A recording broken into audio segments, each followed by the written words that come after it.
ಇಚ್ಛೆ, ಆಸೆ, ಅಪೇಕ್ಷೆ, ಆಕಾಂಕ್ಷೆ ಇವೇ ನಮ್ಮ ಮಾನವ ಸಮಾಜದ ಚಲನಶಕ್ತಿಗಳು. ಹೌದಲ್ಲವೇ? ನಿಮ್ಮನ್ನು ಯಾರಾದರೊಬ್ಬರು ನೀವು ಯಾರು ಎಂದು ಕೇಳಿದರೆ ನಿಮ್ಮ ಉತ್ತರವೇನಿರಬಹುದೆಂದು ಯೋಚನೆ ಮಾಡಿ.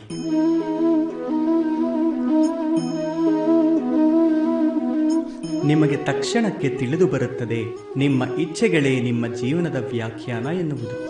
ಏನನ್ನೋ ಪಡೆದುಕೊಂಡ ಸಾರ್ಥಕತೆ, ಏನನ್ನೋ ಪಡೆದುಕೊಳ್ಳಲಾಗದ ನಿರರ್ಥಕತೆಯೇ ನಿಮ್ಮ ನಿಜವಾದ ಪರಿಚಯ. ಹಲವರ ಜೀವನದ ರೀತಿ ಗೊತ್ತೇನು? ಒಳಗಿನಿಂದ ತಮ್ಮನ್ನು ತಾವು ಕೊಂದುಕೊಳ್ಳುತ್ತಲೇ ಇದ್ದರೂ ತಮ್ಮ ಇಚ್ಛೆಗಳನ್ನು ಕೊಂದುಕೊಳ್ಳುವುದು ಸಾಧ್ಯವೇ ಇಲ್ಲ. ಆಸೆ ಅವರನ್ನು ಮರೀಚಿಕೆಯ ಹಿಂದೆ ಓಡುವ ಜಿಂಕೆಯಂತೆ ಓಡಿಸುತ್ತದೆ. ಆದರೆ ಈ ಆಸೆ ಆಕಾಂಕ್ಷೆಗಳ ಗರ್ಭದಲ್ಲೇ ಜ್ಞಾನದ ಪ್ರಕಾಶವಿರುವುದು. ಹೇಗೆ?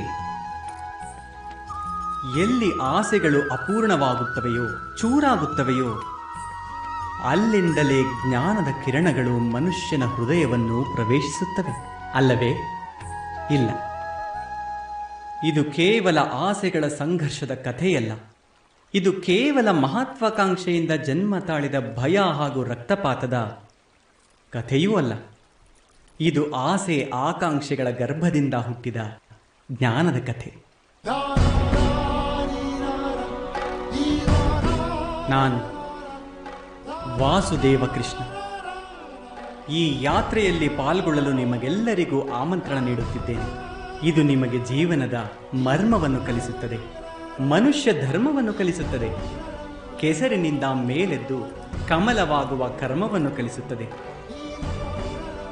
ಈ ಯಾತ್ರೆಯ ಹೆಸರೇ ಮಹಾಭಾರತ.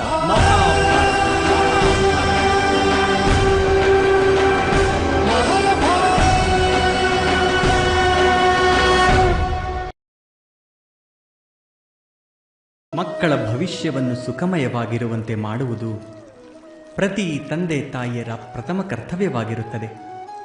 ನೀವು ಯಾರನ್ನು ಈ ಭೂಮಿಯ ಮೇಲೆ ತಂದಿರೋ ಹಾಗೂ ಯಾರ ಕರ್ಮದಿಂದ ಈ ಜಗತ್ತು ನಿಮ್ಮನ್ನು ಗುರುತಿಸುವುದೋ ಅವರ ಭವಿಷ್ಯದ ಸುಖದ ಜಾತ್ರೆ ಮಹತ್ವವಾದ ಕೆಲಸ. ಬೇರೆ ಏನಿರಲು ಸಾಧ್ಯ? ಆದರೆ ಸುಖ ಮತ್ತು ಸುರಕ್ಷತೆ ಇವುಗಳು ಮನುಷ್ಯನ ಕರ್ಮದಿಂದ ಪ್ರಾಪ್ತವಾಗುವುದಲ್ಲವೇ?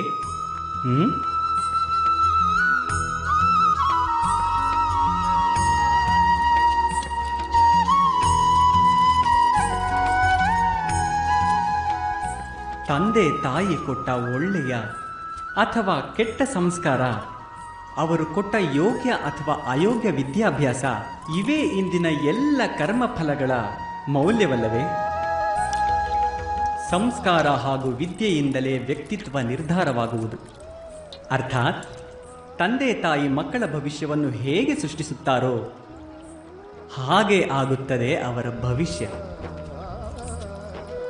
ಆದರೂ ಹೆಚ್ಚಿನ ತಂದೆ ತಾಯಿಯರು ತಮ್ಮ ಮಕ್ಕಳ ಭವಿಷ್ಯವನ್ನು ಸುರಕ್ಷಿತವಾಗಿಸುವ ಕಾಳಜಿಯಲ್ಲಿ ಅವರ ವ್ಯಕ್ತಿತ್ವ ನಿರ್ಮಾಣವನ್ನು ಮರೆತೇ ಬಿಡುತ್ತಾರೆ. ವಾಸ್ತವದಲ್ಲಿ ತಂದೆ ತಾಯಿ ಮಕ್ಕಳ ಭವಿಷ್ಯದ ಬಗೆಗೆ ಯೋಚಿಸುತ್ತಾರೆ. ಇದರಿಂದ ಅವರ ಮಕ್ಕಳಿಗೆ ಯಾವ ಲಾಭವೂ ಆಗದು. ಆದರೆ ಯಾವ ತಂದೆ ತಾಯಿ ಮಕ್ಕಳ ಭವಿಷ್ಯವನ್ನಲ್ಲ, ವ್ಯಕ್ತಿತ್ವದ ನಿರ್ಮಾಣ ಮಾಡುವರೋ ಅಂಥ ಮಕ್ಕಳ ಆದರವನ್ನು ಇಡೀ ಪ್ರಪಂಚವೇ ಮಾಡುತ್ತದೆ. ನೀವೇ ಯೋಚಿಸಿ ನೋಡಿ.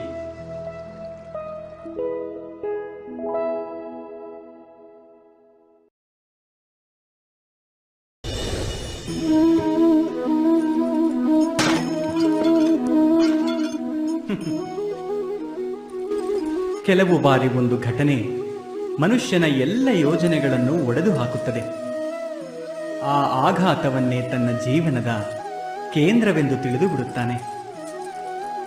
ಆದರೆ ಭವಿಷ್ಯ ಮನುಷ್ಯನ ಯೋಜನೆಯ ಆಧಾರದ ಮೇಲೆ ನಿರ್ಮಿತವಾಗುತ್ತದೆಯೇ? ಇಲ್ಲ. ಯಾವ ರೀತಿ ಪರ್ವತ ಶಿಖರದ ಮೇಲೆ ಪ್ರಪ್ರಥಮವಾಗಿ ಏರುವವನು ಆ ಪರ್ವತದ ಬುಡದಲ್ಲಿ ಕುಳಿತು ಯೋಜನೆಯೊಂದನ್ನು ಮಾಡಿದರೆ ಅದೇ ಯೋಜನೆ ಅವನನ್ನು ಶಿಖರದ ತುದಿಯವರೆಗೂ ಕರೆದೊಯ್ಯಬಲ್ಲದೆ?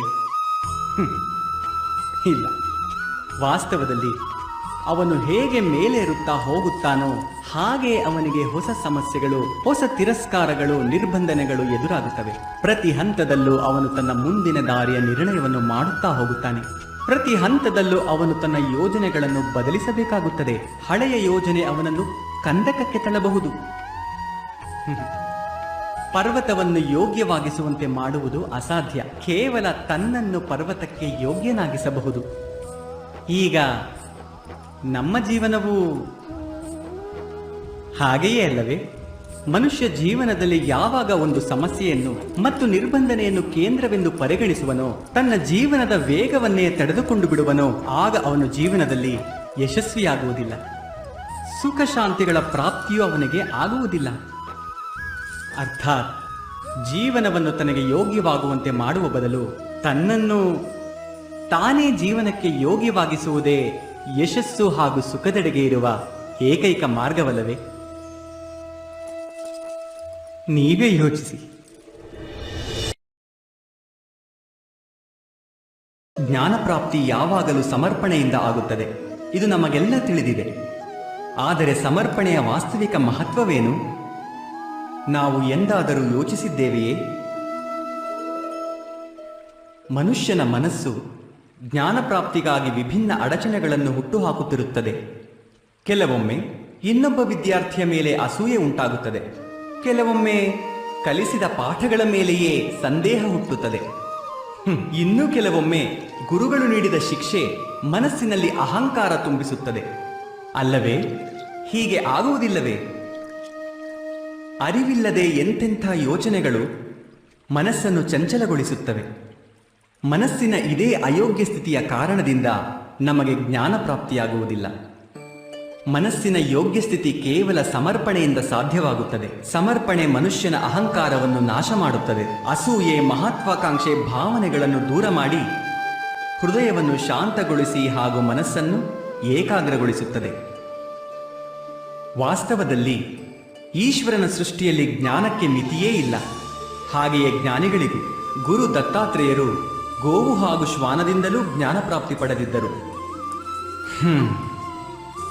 ಅರ್ಥಾತ್ ವಿಷಯ ಬ್ರಹ್ಮಜ್ಞಾನದ್ದಾಗಿರಲಿ, ಜೀವನದ ಜ್ಞಾನದ್ದಾಗಿರಲಿ ಅಥವಾ ಗುರುಕುಲದಲ್ಲಿ ಪ್ರಾಪ್ತಿಯಾಗುವ ಜ್ಞಾನದ್ದಾಗಿರಲಿ, ಅದರ ಪ್ರಾಪ್ತಿಗಾಗಿ ಗುರುವಿಗಿಂತ ಅಧಿಕ ಮಹತ್ವ ಆ ಗುರುವಿಗೆ ನಮ್ಮ ಸಮರ್ಪಣೆ. ಇದು ಸತ್ಯವಲ್ಲವೇ? ನೀವೇ ಯೋಚಿಸಿ ನೋಡಿ. ಒಬ್ಬನೇ ಗುರುವಿನ ಬಳಿ ವಿದ್ಯೆ ಕಲಿಯುವ ಎಲ್ಲಾ ಶಿಷ್ಯರು ಒಂದೇ ಸಮನಾದ ವಿದ್ಯೆಯನ್ನು ಪಡೆಯಲಾಗುವುದಿಲ್ಲ. ಎಲ್ಲ ಶಿಷ್ಯಂದಿರು ಗುರುವಿನ ಮಾತು ಕೇಳುವಂತೆ ಹಾಗೂ ಅವರ ಪೂಜೆ ಮಾಡುವಂತೆ ಅವಶ್ಯವಾಗಿ ಕಾಣುತ್ತಾರೆ. ಆದರೆ ಒಂದೇ ಸಮನಾದ ವಿದ್ಯೆಯನ್ನು ಪಡೆಯಲಾಗುವುದಿಲ್ಲ. ಹಾಗೇಕೆ ಆಗುತ್ತದೆ ಎಂದು ನೀವು ಯೋಚಿಸಿದ್ದೀರಾ? ಸತ್ಯವೇನೆಂದರೆ, ವಿದ್ಯೆಯನ್ನು ಪಡೆಯಲಾಗದ ಶಿಷ್ಯಂದಿರು ಸಮರ್ಪಣಾ ಮನೋಭಾವದ ತೋರಿಕೆಯನ್ನು ಮಾಡುತ್ತಾರೆ. ಆದರೆ ಸಮರ್ಪಣಾ ಮನೋಭಾವದ ಅರ್ಥ ತಿಳಿದುಕೊಳ್ಳುವುದಿಲ್ಲ. ಗುರುವಿನ ಚರಣದಲ್ಲಿ ಹೂ ಹಾಕುವುದರಿಂದ ಅಥವಾ ಗುರುವಿನ ಆದೇಶ ಪಾಲಿಸುವುದರಿಂದ ಸಮರ್ಪಣಾ ಮನೋಭಾವ ಸಾಬೀತಾಗುವುದೇ? ಇಲ್ಲ.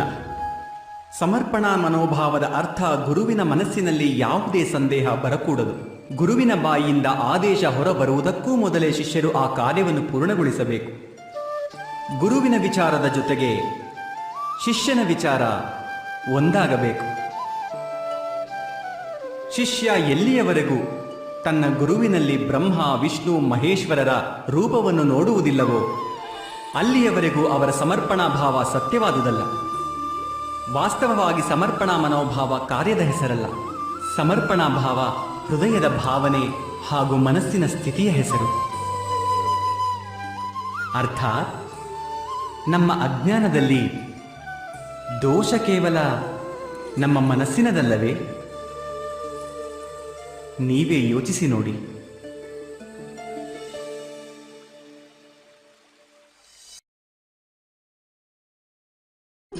ಭವಿಷ್ಯದ ಇನ್ನೊಂದು ಹೆಸರೇ ಸಂಘರ್ಷ.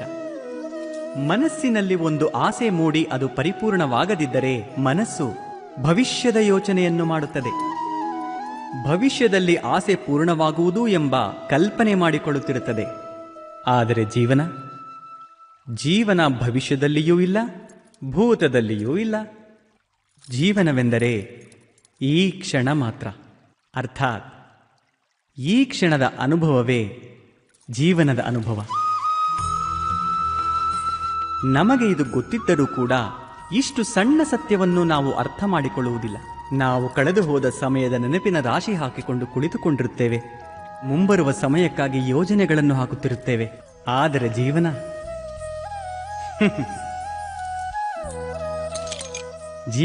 ಕಳೆದು ಹೋಗಿರುತ್ತದೆ. ಒಂದು ಸತ್ಯವನ್ನು ನಾವು ಮನಸ್ಸಿಗೆ ತೆಗೆದುಕೊಳ್ಳುವುದು ಉಚಿತ. ನಾವು ಭವಿಷ್ಯವನ್ನು ನೋಡಲು ಆಗುವುದಿಲ್ಲ, ಭವಿಷ್ಯವನ್ನು ನಿರ್ಮಿಸಲು ಆಗುವುದಿಲ್ಲ. ನಾವು ಕೇವಲ ಧೈರ್ಯ ಹಾಗೂ ಸಾಹಸದೊಂದಿಗೆ ವಿಷಯವನ್ನ ಆಲಿಂಗಿಸಬಹುದು, ಭವಿಷ್ಯವನ್ನು ಸ್ವಾಗತಿಸಬಹುದು. ಹಾಗಾದಲ್ಲಿ ಜೀವನದ ಪ್ರತಿ ಕ್ಷಣವು ಜೀವನದಿಂದ ತುಂಬಿಕೊಳ್ಳುವುದಿಲ್ಲವೇ? ನೀವೇ ಯೋಚನೆ ಮಾಡಿ ನೋಡಿ. ಪೂರ್ವಜರ ಇಚ್ಛೆ, ಆಸೆ, ಮಹತ್ವಾಕಾಂಕ್ಷೆ, ಕ್ರೋಧ, ದ್ವೇಷ, ಪ್ರತೀಕಾರ ಇವೇ ಮುಂದಿನ ಪೀಳಿಗೆಯ ಪರಂಪರೆಯಾಗುತ್ತವೆ. ತಂದೆ ತಾಯಿ ಮಕ್ಕಳಿಗೆ ಕೊಡಬಯಸುವುದು ಪ್ರಪಂಚದ ಎಲ್ಲ ಸುಖಗಳನ್ನು, ಆದರೆ ಕೊಡುವುದು ತಮ್ಮ ನೋವಿನ ಸಂಪತ್ತನ್ನು. ಕೊಡಬಯಸುವುದು ಅಮೃತವನ್ನು, ಆದರೆ ಜೊತೆಗೆ ವಿಷದ ಕಳಶವನ್ನು ತುಂಬಿಕೊಡುತ್ತಾರೆ. ಒಮ್ಮೆ ಯೋಚಿಸಿ ನೋಡಿ, ನೀವು ನಿಮ್ಮ ಮಕ್ಕಳಿಗೆ ಏನು ಕೊಟ್ಟಿದ್ದೀರೆಂದು? ಖಂಡಿತವಾಗಿ ಪ್ರೀತಿ, ಜ್ಞಾನ, ಸಂಪತ್ತುಗಳನ್ನು ಕೊಟ್ಟಿದ್ದೀರಿ. ಆದರೆ ಅದರ ಜೊತೆಗೆ ಅವರ ಮನಸ್ಸನ್ನು ಅಶುದ್ಧಗೊಳಿಸುವ ಪೂರ್ವಾಗ್ರಹವನ್ನು ಕೊಟ್ಟಿಲ್ಲವೇ? ಕೆಟ್ಟದ್ದು ಒಳ್ಳೆಯದರ ಪೂರ್ವ ನಿರ್ಧಾರಿತ ಅರ್ಥವನ್ನು ಹೇಳಿಲ್ಲವೇ? ವ್ಯಕ್ತಿಗೆ ವ್ಯಕ್ತಿಯೊಂದಿಗೆ, ಸಮಾಜಕ್ಕೆ ಸಮಾಜದೊಂದಿಗೆ, ರಾಷ್ಟ್ರಕ್ಕೆ ರಾಷ್ಟ್ರದೊಂದಿಗೆ ಸಂಘರ್ಷ ಇವು ಪೂರ್ವಾಗ್ರಹಗಳಿಂದ ನಿರ್ಮಾಣವಲ್ಲವೇ? ಹತ್ಯೆ, ಮೃತ್ಯು, ರಕ್ತಪಾತ ಇದೇ ಪೂರ್ವಾಗ್ರಹಗಳಿಂದ ಹುಟ್ಟುತ್ತವಲ್ಲವೇ? ಅರ್ಥಾತ್ ತಂದೆ ತಾಯಿ ತಮ್ಮ ಮಕ್ಕಳಿಗೆ ಜನ್ಮದ ಜೊತೆ ಮೃತ್ಯುವಿನ ದಾನವನ್ನೂ ಕೊಡುತ್ತಾರೆ. ಪ್ರೀತಿಯ ಬೆಳಕಿನ ಜೊತೆಗೆ ದ್ವೇಷದ ಅಂಧಕಾರವನ್ನೂ ಕೊಡುತ್ತಾರೆ. ಅಂಧಕಾರ ಮನಸ್ಸಿನ, ಹೃದಯದ ಅಥವಾ ವಾಸ್ತವದ್ದಾಗಲಿ, ಇದರಿಂದ ಕೇವಲ ಭಯ ಪ್ರಾಪ್ತವಾಗುವುದು. ಕೇವಲ ಭಯ. ನೀವೇ ಯೋಚಿಸಿ ನೋಡಿ.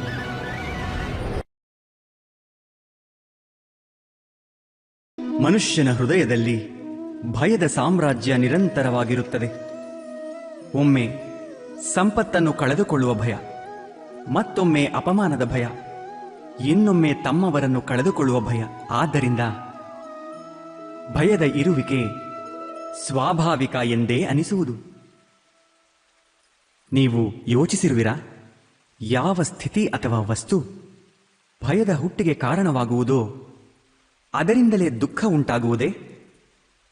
ಇಲ್ಲ, ಹಾಗೆ ಯಾವ ನಿಯಮವೂ ಇಲ್ಲ. ಎಲ್ಲರ ಅನುಭವ ಹೇಳುವುದೇನೆಂದರೆ, ಭಯ ಹೊಂದುವುದರಿಂದ ಭವಿಷ್ಯದ ದುಃಖವು ನಿವಾರಣೆಯಾಗುವುದಿಲ್ಲ. ಭಯವೆಂದರೆ ಮುಂದೆ ಬರಲಿರುವ ದುಃಖದ ಕಲ್ಪನೆ ಮಾತ್ರ. ವಾಸ್ತವದೊಂದಿಗೆ ಇದಕ್ಕೆ ಯಾವುದೇ ಸಂಬಂಧವಿಲ್ಲ. ಭಯವೆಂದರೆ ಕೇವಲ ಭಯ ಮಾತ್ರವೇ? ಭಯವೆಂದರೆ ಕೇವಲ ಕಲ್ಪನೆ ಮಾತ್ರ ಅಲ್ಲವೇ? ಇದರಿಂದ ಮುಕ್ತರಾಗಿ ನಿರ್ಭೀತರಾಗುವುದು ಅಷ್ಟು ಕಷ್ಟವೇ? ಅವಶ್ಯವಾಗಿ ಯೋಚಿಸಿ ನೋಡಿ.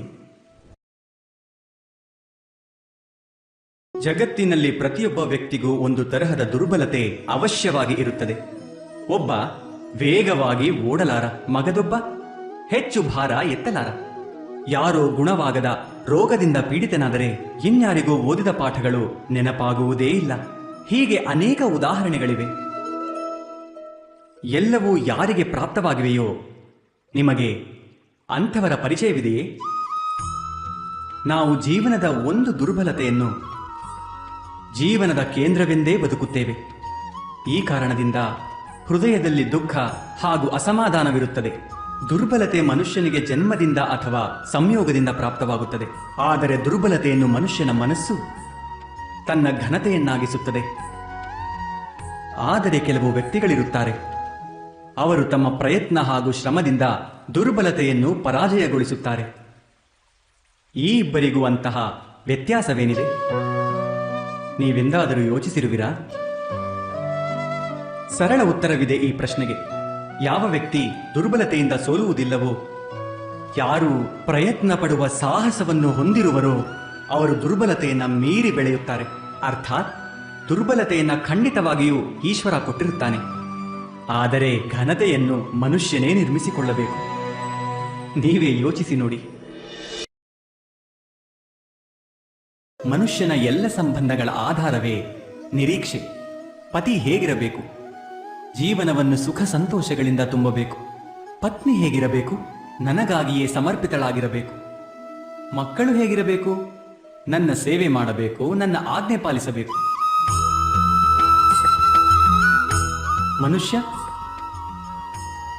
ಮನುಷ್ಯ ಯಾರನ್ನು ಪ್ರೀತಿಸುತ್ತಾನೆ ಎಂದರೆ ನಿರೀಕ್ಷೆಗಳನ್ನು ಪೂರೈಸುವವರನ್ನು. ಈ ನಿರೀಕ್ಷೆಯ ಗುಣವೇ ಹುಸಿ ಹೋಗುವುದು. ಹೇಗೆ? ಈ ನಿರೀಕ್ಷೆಯು ಮನುಷ್ಯನ ಮೆದುಳಿನಲ್ಲಿ ಹುಟ್ಟುತ್ತದೆ. ಯಾವುದೇ ವ್ಯಕ್ತಿ ಅವನ ನಿರೀಕ್ಷೆಗಳ ಬಗೆಗೆ ತಿಳಿದುಕೊಳ್ಳುವ ಸಾಧ್ಯತೆ ಇಲ್ಲ. ಪೂರ್ತಿಗೊಳಿಸಬಹುದಾದ ಪ್ರಾಮಾಣಿಕ ನಿರೀಕ್ಷೆಗಳಿದ್ದರೂ ಮನುಷ್ಯ ಯಾರ ನಿರೀಕ್ಷೆಗಳನ್ನು ಪೂರ್ತಿಗೊಳಿಸಲಾರ. ಹಾಗೂ ಅಲ್ಲಿ ಹುಟ್ಟುವುದೇ ಸಂಘರ್ಷ. ಎಲ್ಲ ಸಂಬಂಧಗಳು ಸಂಘರ್ಷದಲ್ಲಿ ಬದಲಾಗಿ ಬಿಡುತ್ತವೆ. ಆದರೆ ಮನುಷ್ಯ ನಿರೀಕ್ಷೆಗಳನ್ನು ಸಂಬಂಧದ ಆಧಾರ ಮಾಡದಿದ್ದರೆ ಹಾಗೂ ಸಂಬಂಧವನ್ನೇ ಆಧಾರ ಎಂಬುದನ್ನು ಸ್ವೀಕರಿಸಿದರೆ ಈ ಜೀವನ ಎಂಬುದು ಸುಖ ಶಾಂತಿಗಳಿಂದ ತುಂಬಿಕೊಳ್ಳುವುದಿಲ್ಲವೇ? ನೀವೇ ಯೋಚಿಸಿ ನೋಡಿ. ಶ್ರೇಷ್ಠತೆಯ ಅರ್ಥವೇನು? ಶ್ರೇಷ್ಠತೆಯ ಅರ್ಥ ಬೇರೆಯವರಿಗಿಂತ ಹೆಚ್ಚಿನ ಜ್ಞಾನ ಪ್ರಾಪ್ತಿ. ಅರ್ಥಾತ್ ಮೌಲ್ಯ ಸ್ವತಃ ಎಷ್ಟು ಜ್ಞಾನ ಪಡೆದೆ ಎಂಬುದಕ್ಕಿಲ್ಲ, ಮೌಲ್ಯ ನೀವು ಪಡೆದ ಜ್ಞಾನ ಬೇರೆಯವರಿಗಿಂತ ಎಷ್ಟು ಅಧಿಕವಾಗಿದೆ ಎನ್ನುವುದರಲ್ಲಿದೆ. ಅರ್ಥಾತ್ ಶ್ರೇಷ್ಠತೆಯ ಆಸೆಯು ಜ್ಞಾನ ಪ್ರಾಪ್ತಿಯನ್ನು ಒಂದು ಸ್ಪರ್ಧೆಯನ್ನಾಗಿಸಿಬಿಡುತ್ತದೆ. ಸ್ಪರ್ಧೆಯಲ್ಲಿ ವಿಜಯ ಅಂತಿಮವಾಗಿ ಎಂದಾಗುತ್ತದೆ? ಸ್ವಲ್ಪ ಸಮಯಕ್ಕೆ ಶ್ರೇಷ್ಠನನ್ನಾಗಿಸಬಹುದು, ಆದರೆ ಶಾಶ್ವತವಾಗಿ ಯಾರೂ ಶ್ರೇಷ್ಠರಲ್ಲ. ಮತ್ತದೇ ಅಸಮಾಧಾನ, ನೋವು ಹಾಗೂ ಸಂಘರ್ಷ ಹುಟ್ಟಿಕೊಳ್ಳುತ್ತದೆ. ಆದರೆ ಶ್ರೇಷ್ಠರಾಗಿರುವುದಕ್ಕೆ ಬದಲಾಗಿ ಉತ್ತಮರಾಗಿರುವ ಪ್ರಯತ್ನ ಮಾಡಿದರೆ ಏನಾಗುವುದು?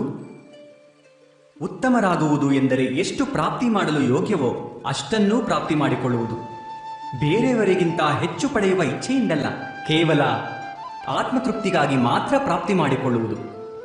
ಉತ್ತಮರಾಗುವ ಮಾರ್ಗದಲ್ಲಿ ಬೇರೆಯವರೊಂದಿಗೆ ಸ್ಪರ್ಧೆ ಇರುವುದಿಲ್ಲ, ನಮ್ಮೊಂದಿಗೆ ನಮಗೆ ಸ್ಪರ್ಧೆ ಇರುತ್ತದೆ. ಅರ್ಥಾತ್ ಉತ್ತಮರಾಗಲು ಪ್ರಯತ್ನಿಸುವವರಿಗೆ ತಡವಾಗಿಯಾದರೂ ಎಲ್ಲ ಜ್ಞಾನ ಪ್ರಾಪ್ತವಾಗುತ್ತದೆ. ಪ್ರಯತ್ನ ಪಡದೆ ಅವನು ಶ್ರೇಷ್ಠನಾಗಿ ಬಿಡುತ್ತಾನೆ. ಆದರೆ ಯಾರು ಶ್ರೇಷ್ಠನಾಗುವ ಪ್ರಯತ್ನ ಮಾಡುತ್ತಾನೋ ಅವನು ಶ್ರೇಷ್ಠನಾಗುವನೋ ಇಲ್ಲವೋ? ಉತ್ತಮನಂತೂ ಎಂದೂ ಆಗಲಾರ. ಸಮಯದ ಆರಂಭದಿಂದಲೇ ಒಂದು ಪ್ರಶ್ನೆ ಮನುಷ್ಯನನ್ನು ಸದಾ ಕಾಡುತ್ತಿದೆ. ತಾನು ತನ್ನ ಸಂಬಂಧದಲ್ಲಿ ಅದೆಷ್ಟು ಹೆಚ್ಚು ಸುಖ, ಅದೆಷ್ಟು ಕಡಿಮೆ ದುಃಖ ಹೇಗೆ ಸಾಧಿಸಬೇಕು ಎಂಬುದನ್ನು. ನಿಮ್ಮ ಸಂಬಂಧಗಳೆಲ್ಲವೂ ನಿಮಗೆ ಪರಿಪೂರ್ಣ ಸಂತೋಷ ಕೊಟ್ಟಿವೆಯೇ? ಯೋಚಿಸಿ ನೋಡಿ. ನಮ್ಮ ಜೀವನ ಸಂಬಂಧಗಳ ಮೇಲೆ ಆಧಾರಿತವಾಗಿದೆ. ನಮ್ಮ ಸುರಕ್ಷತೆ ಸಂಬಂಧಗಳ ಮೇಲೆಯೇ ಆಧಾರಿತವಾಗಿದೆ. ಆದ್ದರಿಂದಲೇ ನಮ್ಮ ಜೀವನದ ಎಲ್ಲ ಸುಖಗಳ ಆಧಾರವು ಸಂಬಂಧವೇ ಆಗಿದೆ. ಆದರೂ ನಮಗೆ ಸಂಬಂಧದಲ್ಲೇ ಹೆಚ್ಚಾಗಿ ದುಃಖವೇಕೆ ದೊರೆಯುತ್ತದೆ? ಯಾವಾಗಲೂ ಘರ್ಷಣೆಗಳು ಸಂಬಂಧದಿಂದಲೇ ಏಕೆ ಉತ್ಪತ್ತಿಯಾಗುತ್ತವೆ ಎಂದಾದರೂ ಯೋಚಿಸಿದ್ದೀರಾ? ಯಾವಾಗ ಒಬ್ಬ ವ್ಯಕ್ತಿ ಇನ್ನೊಬ್ಬ ವ್ಯಕ್ತಿಯ ವಿಚಾರವನ್ನು ಸ್ವೀಕರಿಸುವುದಿಲ್ಲವೋ ಅದರಲ್ಲಿ ಪರಿವರ್ತನೆ ಮಾಡುವ ಪ್ರಯತ್ನ ಮಾಡುತ್ತಾನೆ, ಆಗಲೇ ಘರ್ಷಣೆ ಹುಟ್ಟಿಕೊಳ್ಳುವುದು. ಅರ್ಥಾತ್ ಎಷ್ಟು ಹೆಚ್ಚು ನಿರಾಕರಣೆಯೋ ಅಷ್ಟೇ ಹೆಚ್ಚು ಘರ್ಷಣೆ, ಎಷ್ಟು ಹೆಚ್ಚು ಸ್ವೀಕಾರವೋ ಅಷ್ಟೇ ಹೆಚ್ಚು ಸುಖ. ಇದೇ ವಾಸ್ತವವಲ್ಲವೇ? ಒಂದು ವೇಳೆ ಮನುಷ್ಯ ತನ್ನ ನಿರೀಕ್ಷೆಗಳ ಮೇಲೆ ಅಂಕುಶ ಹಾಕಿ ತನ್ನ ವಿಚಾರಗಳನ್ನು ಬೇರಾವುದೋ ಒಬ್ಬ ವ್ಯಕ್ತಿಯ ಪರಿವರ್ತನೆ ಬದಲು ತನ್ನ ಅಂತರಂಗದಲ್ಲೇ ಪರಿವರ್ತನೆ ಮಾಡಿಕೊಳ್ಳುವ ಪ್ರಯತ್ನ ಮಾಡಿದರೆ ನಾವು ಸಂಬಂಧಗಳಲ್ಲಿ ಸಂತೋಷವನ್ನು ಹುಡುಕುವುದು ಇಷ್ಟು ಕಷ್ಟವಾಗುವುದೇ? ಅರ್ಥಾತ್ ಸ್ವೀಕಾರ ಭಾವವೇ ಸಂಬಂಧದ ವಾಸ್ತವಿಕ ಅರ್ಥವಲ್ಲವೇ? ನೀವೇ ಯೋಚಿಸಿ ನೋಡಿ.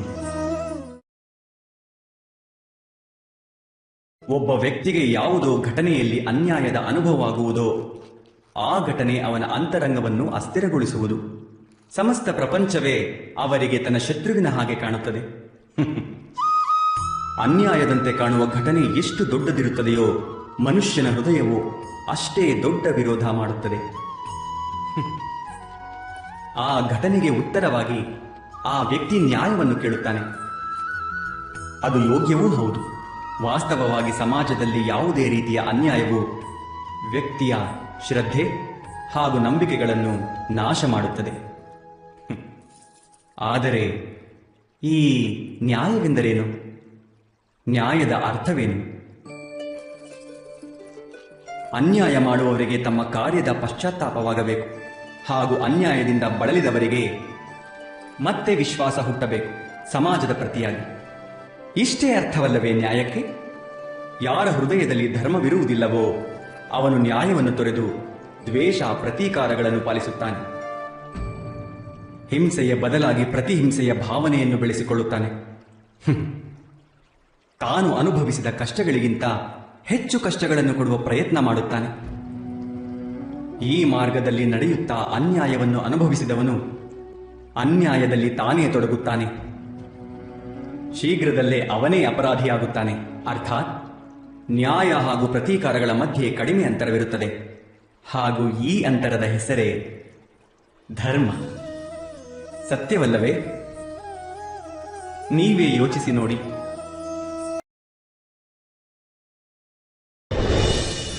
ಇಬ್ಬರು ವ್ಯಕ್ತಿಗಳು ಹತ್ತಿರ ಬಂದಾಗ ಒಬ್ಬರಿಗೊಬ್ಬರು ಮಿತಿ ಹಾಗೂ ಔಚಿತ್ಯವನ್ನು ಹಾಕುವ ಪ್ರಯತ್ನವನ್ನು ಅವಶ್ಯ ಮಾಡುತ್ತಾರೆ. ಸಂಬಂಧಗಳ ಬಗೆಗೆ ಯೋಚನೆ ಮಾಡಿದಾಗ ತಿಳಿಯುವುದೇನೆಂದರೆ, ಈ ಎಲ್ಲ ಸಂಬಂಧಗಳ ಆಧಾರ ನಾವು ಬೇರೆಯವರಿಗಾಗಿ ಹಾಕಬಯಸುವ ಇದೇ ಮಿತಿಗಳು. ಹಾಗೂ ತಿಳಿದೋ ತಿಳಿಯದೆಯೋ ಒಬ್ಬ ವ್ಯಕ್ತಿ ಆ ಮಿತಿಗಳನ್ನು ಮೀರಿದರೆ ಅದೇ ಕ್ಷಣ ನಮ್ಮ ಹೃದಯ ಕ್ರೋಧಗೊಳ್ಳುತ್ತದೆ. ಈ ಮಿತಿಗಳ ವಾಸ್ತವಿಕ ರೂಪವಾದರೂ ಏನು ಎಂದಾದರೂ ಯೋಚಿಸಿದ್ದೇವೆಯೇ? ಮಿತಿಗಳ ಮೂಲಕ ನಾವು ಬೇರೆ ವ್ಯಕ್ತಿಗೆ ನಿರ್ಧಾರ ಮಾಡುವ ಅಧಿಕಾರವನ್ನೇ ಕೊಡುವುದಿಲ್ಲ. ನಮ್ಮ ನಿರ್ಣಯವನ್ನು ಆ ವ್ಯಕ್ತಿಯ ಮೇಲೆ ಹೇರುತ್ತೇವೆ. ಅರ್ಥಾತ್ ಬೇರೆಯವರ ಸ್ವಾತಂತ್ರ್ಯವನ್ನು ನಾವು ನಿರಾಕರಿಸುತ್ತೇವೆ. ಯಾವಾಗ ಅವರ ಸ್ವಾತಂತ್ರ್ಯವನ್ನು ನಿರಾಕರಿಸುತ್ತೇವೆಯೋ ಅವರ ಹೃದಯ ದುಃಖದಿಂದ ಭಾರವಾಗುತ್ತದೆ. ಯಾವಾಗ ಅವರು ಮಿತಿಗಳನ್ನು ಮೀರುವರೋ ನಮ್ಮ ಹೃದಯ ಕ್ರೋಧಗೊಳ್ಳುತ್ತದೆ. ಹಾಗೆ ಆಗುವುದಲ್ಲವೇ?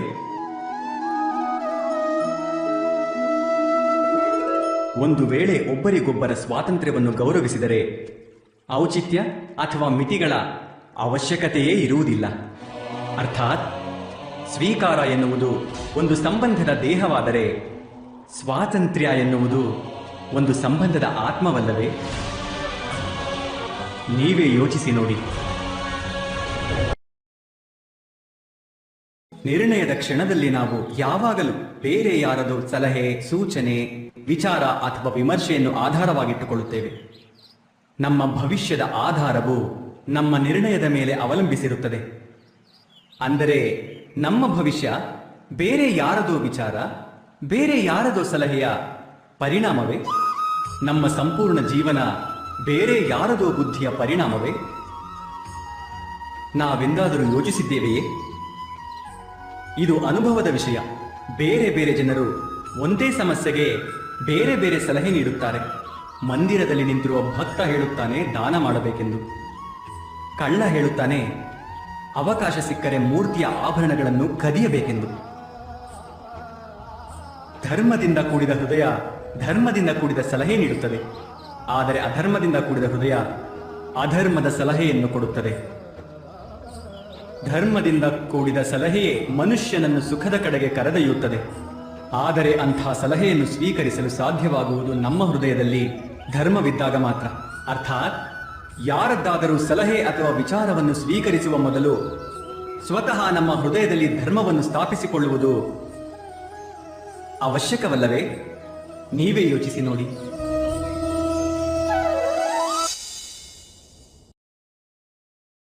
ತಂದೆ ಯಾವಾಗಲೂ ತನ್ನ ಮಕ್ಕಳ ಸುಖದ ಹಾರೈಕೆ ಮಾಡುತ್ತಾರೆ. ಅವರ ಭವಿಷ್ಯದ ಬಗೆಗೆ ಆತಂಕ ಹೊಂದಿರುತ್ತಾರೆ. ಇದೇ ಕಾರಣದಿಂದಾಗಿ ತನ್ನ ಮಕ್ಕಳ ಮುಂದಿನ ಭವಿಷ್ಯದ ಮಾರ್ಗವನ್ನು ಸ್ವತಃ ತಾವೇ ನಿರ್ಧರಿಸುವ ಪ್ರಯತ್ನ ಮಾಡುತ್ತಾರೆ. ಯಾವ ಮಾರ್ಗದಲ್ಲಿ ತಾವು ನಡೆದಿದ್ದಾರೋ, ಯಾವ ಮಾರ್ಗದ ಕಲ್ಲು ಮುಳ್ಳುಗಳನ್ನು ನೋಡಿದ್ದಾರೋ, ಮಾರ್ಗದ ನೆರಳು ಬೆಳಕನ್ನು ಅನುಭವಿಸಿದ್ದಾರೋ ಅದೇ ಮಾರ್ಗದಲ್ಲಿ ತನ್ನ ಪುತ್ರನೂ ಸಾಗಬೇಕು. ಇದೇ ಪ್ರತಿ ತಂದೆಯ ಆಶಯ. ನಿಸ್ಸಂಶಯವಾಗಿಯೂ ಉತ್ತಮ ಭಾವನೆಯೇ ಇದು. ಆದರೆ 3 ಪ್ರಶ್ನೆಗಳ ಬಗೆಗೆ ಯೋಚಿಸುವುದನ್ನು ನಾವು ಮರೆತೇ ಬಿಡುತ್ತೇವೆ. ಯಾವ ಪ್ರಶ್ನೆಗಳು? ಮೊದಲ ಪ್ರಶ್ನೆ, ಸಮಯದೊಂದಿಗೆ ಪ್ರತಿ ಮಾರ್ಗವು ಬದಲಾಗುವುದಿಲ್ಲವೇ? ಸಮಯ ಯಾವಾಗಲೂ ಹೊಸ ಸವಾಲುಗಳನ್ನು ಮುಂದಿಡುವುದಿಲ್ಲವೇ? ಹಾಗಾದಲ್ಲಿ ಕಳೆದು ಹೋದ ಸಮಯದ ಅನುಭವ ಹೊಸ ಪೀಳಿಗೆಗೆ ಹೇಗೆ ಸಹಕಾರಿಯಾಗಬಲ್ಲವು? ಎರಡನೆಯ ಪ್ರಶ್ನೆ, ಪ್ರತಿಯೊಬ್ಬ ಮಗುವು ತಂದೆ ತಾಯಿಯರ ನೆರಳಾಗಿರುವರೇ? ಹೌದು, ಮಕ್ಕಳಿಗೆ ಸಂಸ್ಕಾರವನ್ನು ಅವಶ್ಯವಾಗಿ ತಂದೆ ತಾಯಿಯರೇ ಕೊಡುತ್ತಾರೆ. ಆದರೆ ಅಂತರಂಗದ ಸಾಮರ್ಥ್ಯ, ಆ ಸಾಮರ್ಥ್ಯವನ್ನು ದೇವರು ಕೊಡುತ್ತಾನೆ. ಯಾವ ಮಾರ್ಗದಲ್ಲಿ ತಂದೆಗೆ ಯಶಸ್ಸು ಸಿಕ್ಕಿದೆಯೋ, ನಿಮಗೆ ವಿಶ್ವಾಸವಿದೆಯೇ ಅದೇ ಮಾರ್ಗದಲ್ಲಿ ಅವನ ಮಕ್ಕಳಿಗೂ ಅದೇ ಯಶಸ್ಸು, ಸುಖ ಪ್ರಾಪ್ತವಾಗುವುದೆಂದು? ಮೂರನೇ ಪ್ರಶ್ನೆ, ಜೀವನದ ಸಂಘರ್ಷಗಳು ಹಾಗೂ ಸವಾಲುಗಳು ಲಾಭದಾಯಕವೇ? ಪ್ರತಿಯೊಂದು ಹೊಸ ಪ್ರಶ್ನೆಯು ಒಂದು ಹೊಸ ಉತ್ತರದ ಮಾರ್ಗವನ್ನು ತೆರೆಯುವುದಿಲ್ಲವೇ? ಹಾಗಾದರೆ ಮಕ್ಕಳನ್ನು ಹೊಸ ಹೊಸ ಪ್ರಶ್ನೆಗಳು, ಸಂಘರ್ಷಗಳು ಹಾಗೂ ಸವಾಲುಗಳಿಂದ ದೂರವಿಡುವುದನ್ನು ಅವರಿಗೆ ಲಾಭ ಮಾಡುವುದು ಎನ್ನಬಹುದೇ ಅಥವಾ ನಷ್ಟ ಎನ್ನಬಹುದೇ? ಅರ್ಥಾತ್ ಹೇಗೆ ಮಕ್ಕಳ ಭವಿಷ್ಯವನ್ನು ನಿರ್ಮಿಸುವ ಬದಲು ಅವರ ಚಾರಿತ್ರ್ಯವನ್ನು ನಿರ್ಮಿಸುವುದು ಉತ್ತಮವೋ, ಹಾಗೆಯೇ ಮಕ್ಕಳ ಜೀವನದ ಮಾರ್ಗವನ್ನು ನಿರ್ಧಾರ ಮಾಡುವ ಬದಲು ಅವರಿಗೆ ಹೊಸ ಹೊಸ ಸಂಘರ್ಷಗಳೊಂದಿಗೆ ಹೋರಾಡುವ ಮನೋಬಲ, ತಿಳುವಳಿಕೆ ಕೊಡುವುದು ಹೆಚ್ಚು ಲಾಭದಾಯಕವಲ್ಲವೇ? ನೀವೇ ಯೋಚಿಸಿ ನೋಡಿ. ಎಲ್ಲರ ಹೃದಯದಲ್ಲೂ ಸತ್ಯ ಹೇಳುವ ದೃಢ ಸಂಕಲ್ಪವಿರುತ್ತದೆ. ಅಂತಹ ಒಂದು ಸಂದರ್ಭ ಬಂದೇ ಬರುತ್ತದೆ. ಆದರೆ ಬಾಯಿಯಿಂದ ಸತ್ಯ ಹೊರಬರುವುದಿಲ್ಲ. ಯಾವುದೋ ಭಯ ಮನಸ್ಸನ್ನು ಆವರಿಸುತ್ತದೆ. ಯಾವುದೇ ಘಟನೆ ಅಥವಾ ಸಂದರ್ಭದ ಬಗ್ಗೆ ಮಾತನಾಡುವುದು, ಅಥವಾ ತನ್ನಿಂದ ಯಾವುದಾದರೂ ತಪ್ಪಾದಲ್ಲಿ ಆ ವಿಷಯದ ಬಗ್ಗೆ ಮಾತನಾಡುವುದು, ಇದೇ ಸತ್ಯವೇ? ಇಲ್ಲ. ಇದು ಕೇವಲ ವಿಷಯವನ್ನು ಶ್ರುತಪಡಿಸುವುದು, ಅರ್ಥಾತ್ ಹೇಗೆ ಆಗಿತ್ತು ಹಾಗೆಯೇ ಹೇಳುವುದು ಸಾಮಾನ್ಯವಾದ ವಿಷಯ. ಆದರೆ ಕೆಲವು ಬಾರಿ ವಿಷಯ ಶ್ರುತಪಡಿಸಿ ಹೇಳುವುದಕ್ಕೂ ಭಯವಾಗುತ್ತದೆ. ಬಹುಶಃ ಬೇರೆಯವರ ಭಾವನೆಯ ಬಗ್ಗೆ ಮನದಲ್ಲಿ ಯೋಚನೆ ಬರುತ್ತದೆ. ಬೇರೆಯವರಿಗೆ ದುಃಖವಾಗಬಹುದೆಂದು ಭಯ ಶಬ್ದಗಳನ್ನು ತಡೆಯುತ್ತದೆ. ಹಾಗಾದರೆ ಈ ಸತ್ಯವೆಂದರೇನು? ನಾವೆಂದಾದರೂ ಯೋಚಿಸಿದ್ದೇವೆ? ಯಾವುದೇ ಭಯವಿದ್ದಾಗಲೂ ಯಾರೇ ವಿಷಯವನ್ನು ಶ್ರುತಪಡಿಸಿದರೆ ಅದು ಸತ್ಯವೆನಿಸಿಕೊಳ್ಳುತ್ತದೆ. ವಾಸ್ತವವಾಗಿ ಸತ್ಯ ಬೇರೇನೂ ಅಲ್ಲ, ನಿರ್ಭೀತಿಯ ಇನ್ನೊಂದು ಹೆಸರೇ ಸತ್ಯ. ನಿರ್ಭೀತನಾಗಲು ಯಾವುದೇ ಸಮಯವಿರುವುದಿಲ್ಲ, ಏಕೆಂದರೆ ನಿರ್ಭೀತಿ ಆತ್ಮದ ಸ್ವಭಾವವಾಗಿದೆ. ಅರ್ಥಾತ್ ಪ್ರತಿ ಕ್ಷಣವೂ ಸತ್ಯವನ್ನೇ ಮಾತನಾಡುವ ಕ್ಷಣವಾಗಿರುವುದಿಲ್ಲವೇ?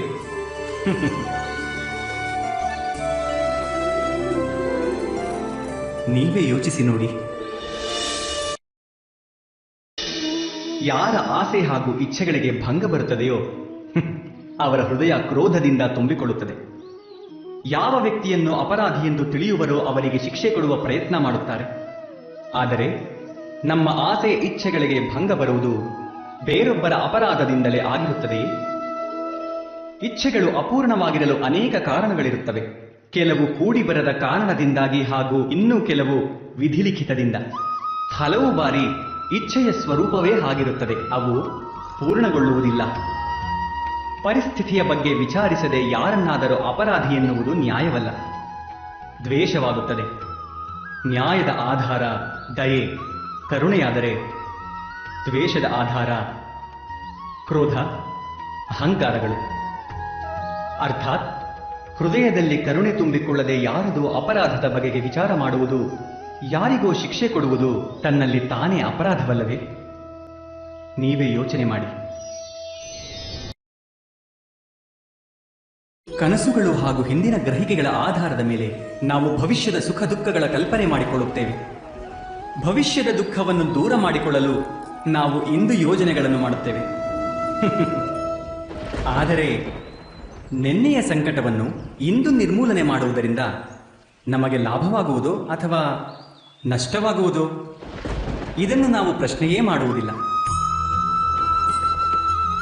ಸತ್ಯವೇನೆಂದರೆ ಸಂಕಟ ಹಾಗೂ ಅದರ ನಿವಾರಣೆ ಜೊತೆ ಜೊತೆಗೇ ಹುಟ್ಟುತ್ತವೆ, ಮನುಷ್ಯರಲ್ಲೂ ಹಾಗೂ ಸೃಷ್ಟಿಯಲ್ಲೂ.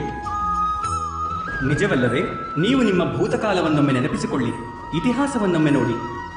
ನಿಮಗೆ ತಕ್ಷಣ ತಿಳಿಯುತ್ತದೆ, ಯಾವಾಗ ಸಂಕಟ ಬರುತ್ತದೋ ಆವಾಗ ಅದನ್ನು ನಿವಾರಿಸುವ ಶಕ್ತಿಯೂ ಹುಟ್ಟಿಕೊಳ್ಳುತ್ತದೆ. ಇದೇ ಜಗದ ನಿಯಮ. ವಾಸ್ತವವಾಗಿ ಸಂಕಟವೇ ಶಕ್ತಿಯ ಜನ್ಮಕ್ಕೆ ಕಾರಣ. ವ್ಯಕ್ತಿಯು ಯಾವಾಗ ಸಂಕಟದಿಂದ ಹೊರಬರುವನೋ ಒಂದು ಹೆಜ್ಜೆ ಹೆಚ್ಚೇ ಬೆಳೆದಿರುತ್ತಾನೆ, ಹೆಚ್ಚು ಪ್ರಕಾಶಿಸುತ್ತಾನೆ, ಆತ್ಮವಿಶ್ವಾಸದಿಂದ ತುಂಬಿಕೊಂಡಿರುತ್ತಾನೆ. ತನಗಾಗಿ ಮಾತ್ರವಲ್ಲ, ಸಂಪೂರ್ಣ ಪ್ರಪಂಚಕ್ಕೂ ಕೂಡ.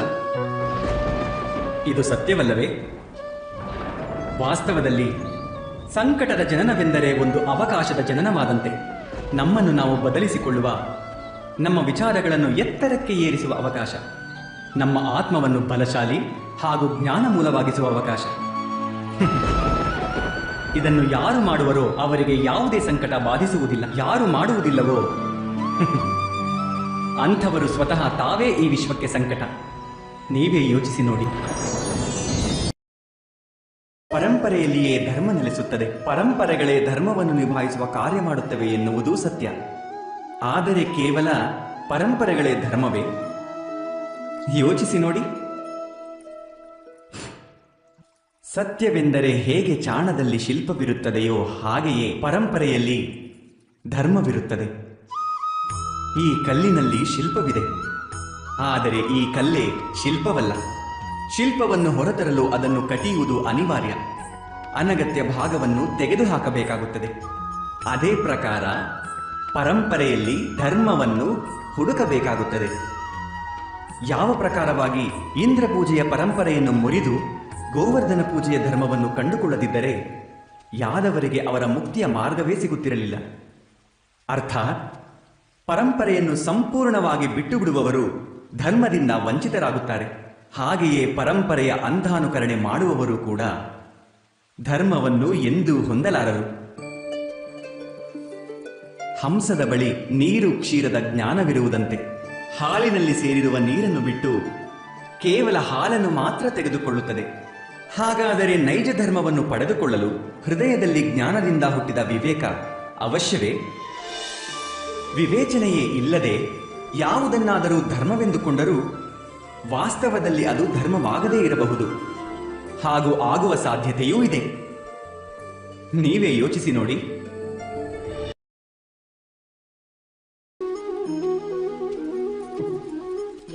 ಒಬ್ಬ ಮನುಷ್ಯನಿಗೆ ಯಾವುದೋ ಸಂಕಷ್ಟ ಸ್ಥಿತಿ ಬಂದಾಗ ಅವನು ದೇವರಲ್ಲಿ ಪ್ರಾರ್ಥನೆ ಮಾಡುತ್ತಾನೆ, ದೇವರಲ್ಲಿ ಯಾಚನೆ ಮಾಡುತ್ತಾನೆ ಅವನು ಈ ಪರಿಸ್ಥಿತಿಯಿಂದ ಹೊರಬರಲು. ಆದರೆ ಈ ಪ್ರಾರ್ಥನೆಯ ವಾಸ್ತವಿಕ ರೂಪವೇನು? ನಾವು ಯಾವಾಗಲಾದರೂ ಇದರ ಬಗ್ಗೆ ಯೋಚಿಸಿದ್ದೇವೆಯೇ? ಪ್ರಾರ್ಥನೆಯ ಅರ್ಥ ನಮ್ಮ ಎಲ್ಲ ಸಂದೇಹಗಳು, ಎಲ್ಲ ಚಿಂತೆಗಳು, ಎಲ್ಲ ಸಂಕಲ್ಪ ವಿಕಲ್ಪ, ನಮ್ಮ ಎಲ್ಲ ಯೋಜನೆಗಳನ್ನು ದೇವರ ಪಾದಗಳಲ್ಲಿ ಇರಿಸುವುದು. ಅರ್ಥಾತ್ ನಮ್ಮ ಕರ್ಮದ ಫಲ ಏನು ಎನ್ನುವುದರ ಚಿಂತೆ ಮಾಡದೆ ಧರ್ಮದ ಮಾರ್ಗದಲ್ಲಿ ಕಾರ್ಯ ಮಾಡುತ್ತಾ ಹೋಗುವುದು. ದೇವರ ಯೋಜನೆಯನ್ನು ನಮ್ಮ ವಿಧಿ ಎಂದುಕೊಳ್ಳುವುದು. ಇದೇ ಪ್ರಾರ್ಥನೆ ಅಲ್ಲವೇ? ಆದರೆ ದೇವರ ಯೋಜನೆಯನ್ನು ತಿಳಿದುಕೊಳ್ಳುವುದು ಸಂಭವವೇ? ಆ ಯೋಜನೆಗಳು ನಮ್ಮ ಕಾರ್ಯಗಳ ರೂಪದಲ್ಲಿ ಎಂದೂ ಪ್ರಕಟವಾಗುತ್ತವೆ. ಆದರೆ ಒಂದು ವೇಳೆ ಜನರು ಕರ್ಮಗಳನ್ನೇ ತ್ಯಜಿಸಿದರೆ ಅದು ಪ್ರಾರ್ಥನೆಯೇ? ವಾಸ್ತವವಾಗಿ ಕರ್ಮವೇ ಜೀವನ, ಹಾಗೂ ಕರ್ಮದ ಫಲದ ಮೇಲೆ ಮೋಹ ಇಲ್ಲದಿರುವುದೇ ನಿಜವಾದ ಪ್ರಾರ್ಥನೆ. ಒಂದು ಪ್ರಾರ್ಥನೆ ಕರ್ಮಕ್ಕೆ ಅಡ್ಡಿಯಾದರೆ, ಮನುಷ್ಯನಿಗೆ ಕಾರ್ಯ ಮಾಡಲು ಬಿಡದಿದ್ದರೆ ಅದು ಪ್ರಾರ್ಥನೆಯೇ ಅಥವಾ ಪರಾಜಯವೇ? ನೀವೇ ಯೋಚಿಸಿ ನೋಡಿ.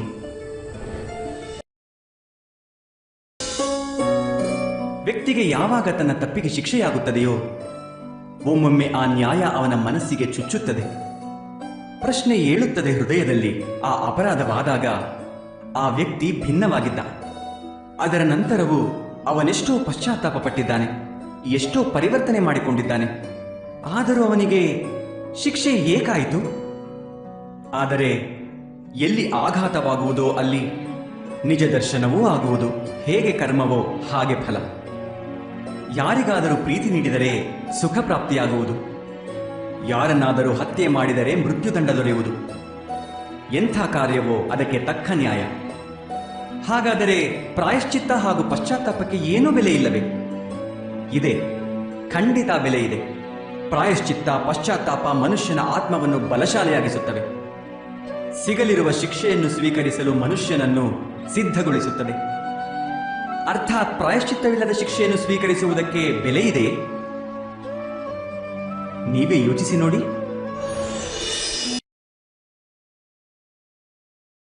ಯಾವಾಗ ನಮ್ಮ ಒಳ್ಳೆಯ ಕಾರ್ಯದ ಫಲವಾಗಿ ದುಃಖ ಪ್ರಾಪ್ತಿಯಾಗುವುದೋ ಅಥವಾ ಯಾರಿಗಾದರೂ ಅವರ ದುಷ್ಟ ಕಾರ್ಯಕ್ಕೆ ಸುಖ ಸಿಗುವುದೋ ಆಗ ಮನಸ್ಸು ಖಂಡಿತ ಯೋಚನೆ ಮಾಡುತ್ತದೆ, ಒಳ್ಳೆಯ ಕಾರ್ಯ ಮಾಡುವುದಕ್ಕೆ, ಧರ್ಮ ಮಾರ್ಗದಲ್ಲಿ ನಡೆಯುವುದಕ್ಕೆ ಏನು ಅರ್ಥವಿದೆ? ಆದರೆ ದುಷ್ಟ ಆತ್ಮಕ್ಕೆ ಏನು ಪ್ರಾಪ್ತಿಯಾಗುವುದೋ ಅದನ್ನು ನೋಡಿ. ದುಷ್ಟತನ ಮಾಡುವ ಹೃದಯ ಯಾವಾಗಲೂ ಚಂಚಲವಾಗಿರುತ್ತದೆ, ಅಸಮರ್ಥವಾಗಿರುತ್ತದೆ. ಮನಸ್ಸಿನಲ್ಲಿ ಯಾವಾಗಲೂ ಹೊಸ ಹೊಸ ಸಂಘರ್ಷಗಳು ಉತ್ಪನ್ನವಾಗುತ್ತವೆ. ಅವಿಶ್ವಾಸ ಅವನನ್ನು ಜೀವನ ಪೂರ್ತಿ ಓಡಿಸುತ್ತಲೇ ಇರುತ್ತದೆ. ಇದು ಸುಖವೇ? ಧರ್ಮ ಮಾರ್ಗದಲ್ಲಿ ನಡೆಯುವ, ಒಳ್ಳೆಯ ಕಾರ್ಯ ಮಾಡುವ ಸಚ್ಚಾರಿತ್ರ್ಯದ ವ್ಯಕ್ತಿಯ ಮನಸ್ಸು ಶಾಂತವಾಗಿರುತ್ತದೆ. ಪರಿಸ್ಥಿತಿಗಳು ಅವನ ಜೀವನದ ಸುಖಕ್ಕೆ ಅಡ್ಡಿಯಾಗುವುದಿಲ್ಲ. ಸಮಾಜದಲ್ಲಿ ಸಮ್ಮಾನ ಹಾಗೂ ಮನಸ್ಸಿನಲ್ಲಿ ಸದಾ ಸಂತೋಷವಿರುವುದು. ಅರ್ಥಾತ್ ಒಳ್ಳೆಯ ನಡತೆ ಭವಿಷ್ಯದಲ್ಲಿ ಯಾವುದೇ ಸುಖದ ಮಾರ್ಗವಲ್ಲ. ಒಳ್ಳೆಯ ನಡತೆಯೇ ಸ್ವಯಂ ಸುಖವಾಗಿದೆ. ಅಥವಾ ಕೆಟ್ಟ ನಡತೆ ಭವಿಷ್ಯದಲ್ಲಿ ಯಾವುದೇ ದುಃಖಕ್ಕೆ ಮಾರ್ಗವಲ್ಲ. ಅಧರ್ಮ ಅದೇ ಕ್ಷಣ ದುಃಖವನ್ನು ಉತ್ಪನ್ನ ಮಾಡುತ್ತದೆ. ಧರ್ಮದಿಂದ ಸುಖವಲ್ಲ, ಧರ್ಮವೇ ಸ್ವಯಂ ಸುಖವಾಗಿದೆ.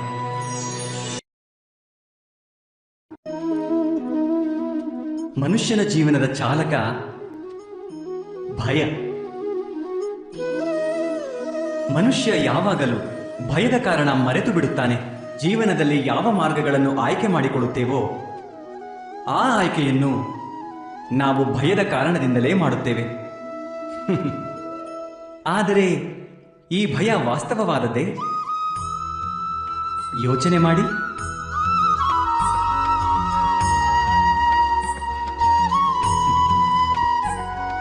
ಭಯದ ಅರ್ಥ ಮುಂಬರುವ ಸಮಯದಲ್ಲಿ ಬರುವ ಕಷ್ಟಗಳ ಕಲ್ಪನೆ. ಆದರೆ ಸಮಯದ ಮಾಲೀಕನಾರು? ನಾವು ಸಮಯದ ಮಾಲೀಕರಲ್ಲ, ನಮ್ಮ ಶತ್ರು ಅಥವಾ ಪ್ರತಿಸ್ಪರ್ಧಿಯೂ ಅಲ್ಲ. ಸಮಯವೆಂಬುದು ಈಶ್ವರನ ಅಧೀನದಲ್ಲಿರುತ್ತದೆ. ಹಾಗಾದರೆ ಯಾರಾದರೂ ನಿಮಗೆ ತೊಂದರೆ ಕೊಡಲು ಕೇವಲ ಯೋಜನೆಯನ್ನು ಮಾಡುವುದರಿಂದ ವಾಸ್ತವವಾಗಿ ಅವನು ನಿಮಗೆ ತೊಂದರೆ ಕೊಡಬಹುದೇ? ಇಲ್ಲ. ಆದರೆ ಭಯದಿಂದ ಕೂಡಿದ ಹೃದಯ ನಮಗೆ ಹೆಚ್ಚು ತೊಂದರೆ ಕೊಡುತ್ತದೆ. ಇದು ಸತ್ಯವಲ್ಲವೇ?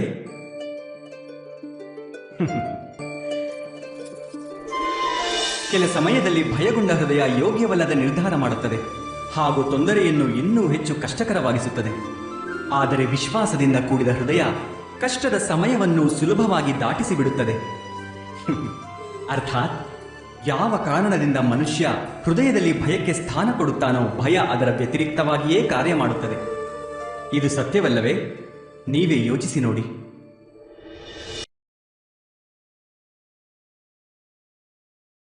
ಜೀವನದಲ್ಲಿ ಬರುವ ಸಂಘರ್ಷಗಳಿಗೆ ಮನುಷ್ಯ ಸ್ವಯಂ ತನ್ನನ್ನು ಯೋಗ್ಯನೆಂದು ತಿಳಿಯದಿದ್ದರೆ ಅವನಿಗೆ ತನ್ನದೇ ಬಲದ ಮೇಲೆ ವಿಶ್ವಾಸವಿರುವುದಿಲ್ಲವೋ ಆಗ ಅವನು ಸದ್ಗುಣಗಳನ್ನು ತ್ಯಾಗ ಮಾಡಿ ದುರ್ಗುಣಗಳನ್ನು ಹೊಂದುವನು. ವಾಸ್ತವದಲ್ಲಿ ಮನುಷ್ಯನ ಜೀವನದಲ್ಲಿ ದುಷ್ಟಭಾವ ಹುಟ್ಟಿಕೊಳ್ಳುವುದೇ ಅವನಲ್ಲಿ ಆತ್ಮವಿಶ್ವಾಸವಿಲ್ಲದಿದ್ದಾಗ. ಆತ್ಮವಿಶ್ವಾಸವೇ ಒಳ್ಳೆಯತನದ ರೂಪ ಧರಿಸುತ್ತದೆ. ಈ ಆತ್ಮವಿಶ್ವಾಸವೆಂದರೇನು? ಯಾವಾಗ ಮನುಷ್ಯ ಜೀವನದ ಈ ಸಂಘರ್ಷ ಅವನನ್ನು ದುರ್ಬಲ ಮಾಡುತ್ತದೆ ಎಂದುಕೊಳ್ಳುತ್ತಾನೋ ಆಗ ಅವನಿಗೆ ತನ್ನ ಮೇಲೆ ವಿಶ್ವಾಸ ಹೊರಟು ಹೋಗುತ್ತದೆ. ಅವನು ಸಂಘರ್ಷವನ್ನು ಮೀರಿ ಬೆಳೆಯುವ ಬದಲು ಸಂಘರ್ಷವನ್ನು ಬಗೆಹರಿಸುವ ಉಪಾಯ ಹುಡುಕುತ್ತಾನೆ. ಆದರೆ ಅವನು ತಿಳಿಯುತ್ತಾನೆ ಈ ಸಂಘರ್ಷ ಅವನನ್ನು ಅಧಿಕ ಶಕ್ತಿಶಾಲಿ ಮಾಡುವುದೆಂದು. ಹೇಗೆಂದರೆ ವ್ಯಾಯಾಮದಿಂದ ದೇಹದ ಶಕ್ತಿ ಹೆಚ್ಚಾದಂತೆ ಪ್ರತಿಯೊಂದು ಸಂಘರ್ಷದಲ್ಲೂ ಅವನ ಉತ್ಸಾಹ ಹೆಚ್ಚಾಗುತ್ತದೆ. ಅರ್ಥಾತ್ ಆತ್ಮವಿಶ್ವಾಸ ಬೇರೇನೂ ಅಲ್ಲ, ಮನಸ್ಸಿನ ಸ್ಥಿತಿಯಾಗಿರುವುದು, ಜೀವನವನ್ನು ನೋಡುವ ದೃಷ್ಟಿಕೋನ ಮಾತ್ರವಾಗಿರುವುದು. ಹಾಗೂ ಜೀವನದ ದೃಷ್ಟಿಕೋನವು ಮನುಷ್ಯನ ವಶದಲ್ಲಿರುವುದು. ನೀವೇ ಯೋಚಿಸಿ ನೋಡಿ.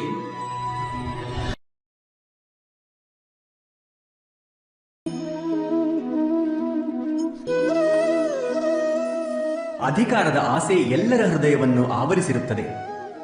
ಪ್ರತಿಯೊಬ್ಬ ವ್ಯಕ್ತಿಯು ಒಂದು ರಾಷ್ಟ್ರವನ್ನು ನಿರ್ಮಿಸುವ ಪ್ರಯತ್ನವನ್ನು ಖಂಡಿತ ಮಾಡುತ್ತಾನೆ. ಆ ರಾಷ್ಟ್ರ ಕುರು ರಾಷ್ಟ್ರದಂತೆ ಬಹಳ ದೊಡ್ಡದಿರಬಹುದು ಅಥವಾ ತನ್ನ ಪರಿವಾರಕ್ಕೆ ಸೀಮಿತವಾಗಿರಬಹುದು. ಅವನು ಅಧಿಕಾರ ಪ್ರಾಪ್ತಿಯ ಪ್ರಯತ್ನವನ್ನು ಖಂಡಿತ ಮಾಡುತ್ತಾನೆ. ಆದರೆ ಅಧಿಕಾರದ ವಾಸ್ತವಿಕ ಸ್ವರೂಪ ಯಾವುದು? ನಾವೆಂದಾದರೂ ಯೋಚಿಸಿದ್ದೇವೆಯೇ? ಒಬ್ಬ ಮನುಷ್ಯ ಎಷ್ಟು ಅಧಿಕ ಜನರ ಜೀವನದಲ್ಲಿ ಪ್ರಭಾವ ಬೀರಬಹುದೋ, ಎಷ್ಟು ಅಧಿಕ ಜನರ ಜೀವನದ ಸ್ವತಂತ್ರತೆಯ ಮೇಲೆ ಅಂಕುಶ ಇರಿಸಿಕೊಳ್ಳಬಹುದೋ ಅಷ್ಟು ಅಧಿಕ ಅಧಿಕಾರವನ್ನು ಅನುಭವಿಸುತ್ತಾನೆ. ಅಧಿಕಾರದ ವಾಸ್ತವಿಕ ರೂಪವೇ ಅನ್ಯರ ಜೀವನದ ಮೇಲೆ ನಾವು ಬೀರುವ ಪ್ರಭಾವ. ಆದರೆ ವಾಸ್ತವಿಕ ಪ್ರಭಾವ ಪ್ರೇಮ, ದಯೆ, ಕರುಣೆ ಹಾಗೂ ಧರ್ಮದಿಂದ ಹುಟ್ಟುವುದಲ್ಲವೇ? ಯಾವಾಗ ಮನುಷ್ಯ ಕಠೋರತೆ ಹಾಗೂ ಅಧರ್ಮದಿಂದ ಅಧಿಕಾರವನ್ನು ಪಡೆಯಲು ಪ್ರಯತ್ನಿಸುವನೋ ಆಗ ಅವನು ಬೇರೆಯವರ ಹೃದಯದಲ್ಲಿ ವಿರೋಧ ಅಥವಾ ವಿದ್ರೋಹಕ್ಕೆ ಕಾರಣನಾಗುತ್ತಾನೆ. ಆದರೆ ಪರಿಣಾಮ ಈ ರೀತಿ ಇರುತ್ತದೆ. ಸ್ವಲ್ಪ ಸಮಯದವರೆಗೆ ಅವನು ಪ್ರಭಾವಿ ಹಾಗೂ ಶಕ್ತಿಶಾಲಿ ಖಂಡಿತ ಆಗಿರುತ್ತಾನೆ. ಆದರೆ ಅದು ನೈಜ ಅಧಿಕಾರವಲ್ಲ. ಇದೇ ಕಾರಣ ಭೃಗು ಹಾಗೂ ವಸಿಷ್ಠರಂತಹ ಋಷಿಗಳನ್ನು ಈಗಲೂ ಪೂಜಿಸಲಾಗುತ್ತದೆ, ರಾವಣ ಹಾಗೂ ಹಿರಣ್ಯಕಶ್ಯಪರನ್ನಲ್ಲ. ಇದರ ಬಗ್ಗೆ ಯೋಚನೆಯನ್ನು ಖಂಡಿತ ಮಾಡಿ. ಸತ್ಯ ಹೇಳಿದೆ ಅಲ್ಲವೇ? ಈ ಪ್ರಪಂಚಕ್ಕೆ ಬರುವ ಪ್ರತಿಯೊಬ್ಬ ಮಗುವು ಸಂಪೂರ್ಣವಾಗಿ ಸಂಸ್ಕಾರ ರಹಿತನಾಗಿರುತ್ತಾನೆ. ಅಂತರಂಗದಲ್ಲಿ ಆ ಮಗುವಿಗೆ ಯಾವುದೇ ಒಳ್ಳೆಯ ಅಥವಾ ಕೆಟ್ಟ ಸಂಸ್ಕಾರದ ಮೊಹರೂ ಇರುವುದಿಲ್ಲ. ಅರ್ಥಾತ್ ಜನ್ಮದಿಂದ ಆ ಮಗುವಿನಲ್ಲಿ ಯಾವುದೇ ಸುಗುಣಗಳೂ ಹಾಗೂ ದೋಷಗಳೂ ಇರುವುದಿಲ್ಲ. ಹಾಗಾದರೆ ಈ ದೋಷ ಅಥವಾ ಸುಗುಣ ಹೇಗೆ ಪ್ರಾಪ್ತಿಯಾಗುತ್ತವೆ? ನಾವೆಂದಾದರೂ ಯೋಚಿಸಿದ್ದೇವೆಯೇ? ಯಾವ ಮಾತುಗಳು ತಂದೆ ತಾಯಿಯರ ಬಾಯಿಂದ ನಿರಂತರವಾಗಿ ಕೇಳಲ್ಪಡುತ್ತವೆಯೋ ಅವೇ ಮಾತುಗಳು ಸಂತಾನಗಳ ಹೃದಯದ ಸಂಸ್ಕಾರವಾಗುತ್ತವೆ. ಹೇಗೆಂದರೆ ಯಾವುದೋ ಗ್ರಾಮದಿಂದ ನದಿ ತಟದವರೆಗೆ ಒಂದು ಕಾಲುದಾರಿಯಾಗುತ್ತದೆ ಕೇವಲ ಆ ಮಾರ್ಗದಲ್ಲಿ ಪದೇ ಪದೇ ನಡೆದಾಡುವುದರಿಂದ. ಅರ್ಥಾತ್ ತಂದೆ ತಾಯಿಯರ ಹೃದಯದ ಇಚ್ಛೆಗಳೇ ತಮ್ಮ ಸಂತಾನಗಳ ಹೃದಯದ ದೋಷ ಅಥವಾ ಸುಗುಣಗಳಾಗಿ ಜನ್ಮ ತಾಳುತ್ತವೆ. ಇದು ಸತ್ಯವಲ್ಲವೇ? ಆದರೂ ಯಾವಾಗ ತಮ್ಮ ಸಂತಾನಗಳಲ್ಲಿ ದೋಷ ಕಾಣಿಸುತ್ತದೆಯೋ ಆಗ ತಂದೆ ತಾಯಿ ಆಶ್ಚರ್ಯ ಹಾಗೂ ದುಃಖಿತರಾಗುತ್ತಾರೆ. ತಂದೆ ತಾಯಿಗಳ ಹೃದಯ ಪ್ರಶ್ನೆ ಮಾಡುತ್ತದೆ, ಸಂತಾನಗಳಲ್ಲಿ ಕೆಟ್ಟ ಸಂಸ್ಕಾರ ಬಂದಿದ್ದಾದರೂ ಎಲ್ಲಿಂದ ಎಂದು. ಇದೇ ಸತ್ಯವಾಗಿದೆ. ತಂದೆ ತಾಯಿಯರು ತಮ್ಮ ಸಂತಾನಗಳಲ್ಲಿ ಗೊತ್ತಿಲ್ಲದೆಯೇ ಕೆಟ್ಟ ಸಂಸ್ಕಾರಗಳ ಬೀಜ ಬಿತ್ತುತ್ತಾರೆ. ಅವೇ ಅವರ ಸಂತಾನಗಳ ಹೃದಯ ಭೂಮಿಯಲ್ಲಿ ಕೆಟ್ಟ ಸಂಸ್ಕಾರದ ವೃಕ್ಷವಾಗಿ ಬೆಳೆಯುತ್ತದೆ. ಅರ್ಥಾತ್ ತಮ್ಮ ಸಂತಾನಗಳನ್ನು ಸುಸಂಸ್ಕಾರಿ ಹಾಗೂ ಧರ್ಮಪರನನ್ನಾಗಿ ಮಾಡುವ ಆಸೆ ಹೊಂದಿರುವ ಎಲ್ಲ ತಂದೆ ತಾಯಿಯರು ಮೊದಲು ತಮ್ಮ ಆಸೆಗಳ ಮೇಲೆ ಅಂಕುಶ ಹಾಕಿಕೊಳ್ಳುವುದು ಅನಿವಾರ್ಯವಲ್ಲವೇ? ಪ್ರತಿಯೊಬ್ಬ ತಂದೆ ತಾಯಿಯರು ಇದರ ಬಗೆಗೆ ಖಂಡಿತವಾಗಿ ಯೋಚನೆ ಮಾಡಿ. ಇದು ಮನುಷ್ಯನ ಸ್ವಭಾವ. ಅವನು ತನಗೆ, ತನ್ನ ಪರಿವಾರಕ್ಕೆ, ತನ್ನ ಸಂತಾನಕ್ಕೆ ಹೆಚ್ಚು ಸುಖ ಪ್ರಾಪ್ತವಾಗಲಿ ಎಂಬ ಇಚ್ಛೆ ಇಟ್ಟುಕೊಂಡಿರುತ್ತಾನೆ. ಆದ್ದರಿಂದಲೇ ನಾವು ದುಡಿಮೆ ಹಾಗೂ ಕಷ್ಟಗಳಿಂದ ಅಂತರ ಕಾಯ್ದುಕೊಳ್ಳುತ್ತೇವೆ. ವಿಶ್ರಾಂತಿ ಹಾಗೂ ಸೌಲಭ್ಯ ಹೆಚ್ಚಿಸಿಕೊಳ್ಳಲು ಪ್ರಯತ್ನಿಸುತ್ತೇವೆ. ಸ್ವತಃ ನಿಮ್ಮ ಜೀವನವನ್ನೊಮ್ಮೆ ನೋಡಿ. ಇದು ಸತ್ಯವಲ್ಲವೇ? ನಾವು ನಮ್ಮ ಸಂತಾನಕ್ಕಾಗಿ ಯಾವಾಗಲೂ ವಿಶ್ರಾಂತಿ ಹಾಗೂ ಸೌಲಭ್ಯಗಳ ಯೋಜನೆ ಮಾಡುತ್ತೇವೆ. ನಾವೆಂದಾದರೂ ಯೋಚಿಸಿದ್ದೇವೆಯೇ? ವಿಶ್ರಾಂತಿ ಮಾತ್ರದಿಂದ ಯಾವ ಲಾಭವಾಗಬಹುದು? ಕೇವಲ ಸುಖ ಸೌಲಭ್ಯಗಳು ಯಾರಿಗೆ ದೊರೆಯುತ್ತವೆಯೋ ಅವರ ಜೀವನ ಹೇಗಿರುತ್ತದೆ? ಶರೀರವು ದುಡಿದಾಗ ಹೆಚ್ಚು ಸ್ವಸ್ಥವಾಗುತ್ತದೆ. ನಮ್ಮ ಬುದ್ಧಿ ಕಠಿಣ ಸವಾಲುಗಳನ್ನು ಎದುರಿಸಿದಾಗ ಹೆಚ್ಚು ತೀಕ್ಷ್ಣವಾಗುತ್ತದೆ. ಇದು ನಮ್ಮೆಲ್ಲರ ಅನುಭವ. ನಾವು ಬಹುಶಃ ಮರೆಯುತ್ತೇವೆ. ಮನಸ್ಸು ಆತ್ಮಗಳಿಗೆ ಯಾವಾಗ ಕಷ್ಟಗಳು ಪ್ರಾಪ್ತವಾಗುವವೋ ಅವು ಕೂಡ ಹೆಚ್ಚು ಬಲಶಾಲಿಗಳಾಗುತ್ತವೆ. ಅರ್ಥಾತ್ ಯಾವಾಗ ನಾವು ಮಕ್ಕಳನ್ನು ದುಡಿಮೆ ಹಾಗೂ ಕಷ್ಟಗಳಿಂದ ದೂರವಿಡುವ ಪ್ರಯತ್ನ ಮಾಡುವೆವೋ ಆಗ ನಾವು ಅವರ ಸುಖದ ಮಾರ್ಗವನ್ನು ಮುಚ್ಚಿದಂತಾಗುವುದಿಲ್ಲವೇ? ನೀವೇ ಯೋಚಿಸಿ ನೋಡಿ.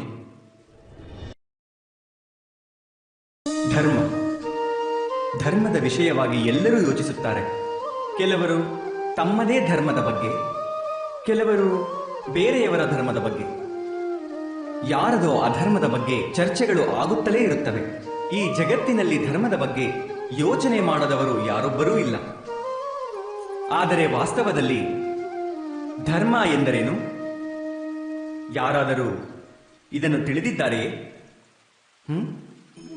ಧರ್ಮ ಒಬ್ಬ ಮನುಷ್ಯನಿಂದ ಇನ್ನೊಬ್ಬ ಮನುಷ್ಯನೊಂದಿಗೆ, ಸಮಸ್ತ ಸೃಷ್ಟಿಯೊಂದಿಗೆ ಸುಖದಿಂದ ಜೀವಿಸುವ ಜ್ಞಾನ ಕೊಡುತ್ತದೆ. ಇದೇ ಕಾರಣ ಎಲ್ಲ ಧರ್ಮಸ್ಥಾನಗಳಲ್ಲೂ ಮನುಷ್ಯನಿಗೆ ಶಾಂತಿ ದೊರೆಯುತ್ತದೆ. ಇದು ನಿಮ್ಮ ಅನುಭವವೂ ಅಲ್ಲವೇ? ಅರ್ಥಾತ್ ಧರ್ಮ ಮನುಷ್ಯನ ಎಲ್ಲ ಸಂಘರ್ಷಗಳನ್ನು ನಾಶ ಮಾಡುತ್ತದೆ. ಆದರೆ ಇದು ಹೇಗೆ ಸಾಧ್ಯ? ಒಬ್ಬ ಮನುಷ್ಯನಿಗೆ ಇನ್ನೊಬ್ಬ ಮನುಷ್ಯನೊಂದಿಗೆ ಯಾವುದೇ ಸಂಘರ್ಷವಿಲ್ಲದಿರುವುದು? ಯೋಚನೆ ಮಾಡಿ. ಎಲ್ಲಿ ಪ್ರೇಮವಿರುವುದೋ ಅಲ್ಲಿ ಸಂಘರ್ಷವೂ ಇರುವುದೇ? ನೀವು ಹೇಳುವಿರಿ ಅವಶ್ಯವಾಗಿ ಇರುತ್ತದೆ ಎಂದು. ಆದರೆ ನೀವು ಇನ್ನೂ ಸ್ವಲ್ಪ ಯೋಚಿಸಿದರೆ ನಿಮಗೇ ತಿಳಿಯುವುದು. ಯಾವ ಸಮಯದಲ್ಲಿ ಸಂಘರ್ಷವಾಗುವುದೋ ಆ ಸಮಯದಲ್ಲಿ ಪ್ರೇಮ ಮರೆತೇ ಹೋಗುವುದು. ಅನಂತರ ಆಸೆಗಳು ಹುಟ್ಟುತ್ತವೆ, ಅಹಂಕಾರ ಹುಟ್ಟುತ್ತದೆ, ಕ್ರೋಧ ಹುಟ್ಟುತ್ತದೆ. ಆದರೆ ಪ್ರೇಮ ಇಲ್ಲ, ಪ್ರೇಮ ಹುಟ್ಟುವುದಿಲ್ಲ. ಏಕೆಂದರೆ ಎಲ್ಲಿ ಪ್ರೇಮ ಹುಟ್ಟುವುದೋ ಅಲ್ಲಿ ಎಲ್ಲ ವಿವಾದಗಳು, ಎಲ್ಲ ಸಂಘರ್ಷಗಳು, ಎಲ್ಲ ಜಗಳಗಳು ನಾಶವಾಗುತ್ತವೆ.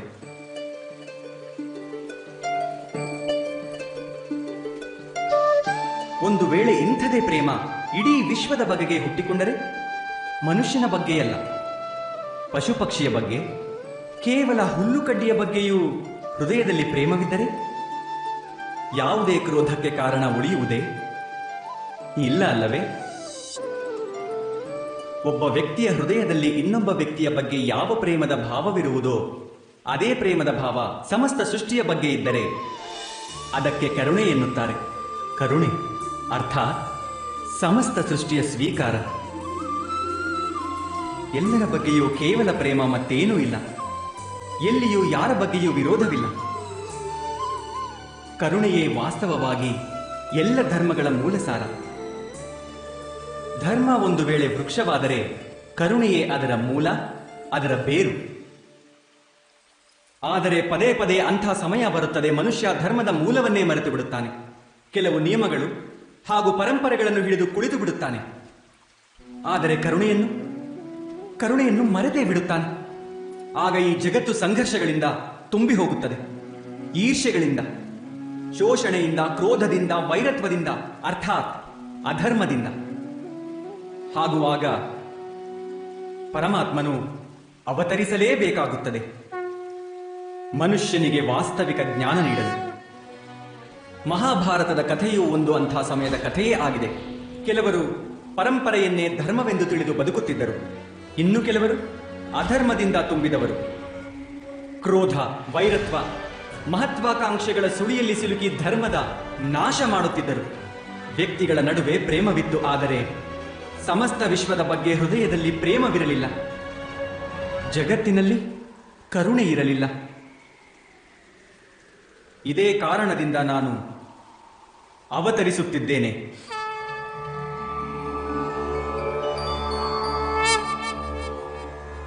ಪರಿತ್ರಾಣಾಯ ಸಾಧೂನಾಂ, ಒಳ್ಳೆಯವರಿಗೆ ಮುಕ್ತಿ ದೊರಕಿಸಿಕೊಡಲು, ವಿನಾಶಾಯ ಚ ದುಷ್ಕೃತಾಂ, ಕೆಟ್ಟ ಕಾರ್ಯ ಮಾಡುವವರನ್ನು ನಾಶ ಮಾಡಲು,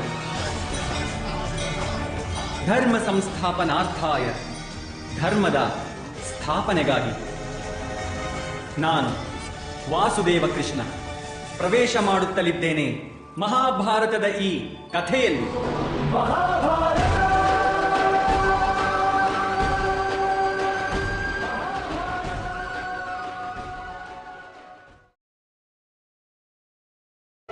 ಸಮಗ್ರ ಆರ್ಯವರ್ತದಲ್ಲಿ ನಿಮ್ಮ ಧರ್ಮದ ಚರ್ಚೆ ಆಗುತ್ತಿದೆ.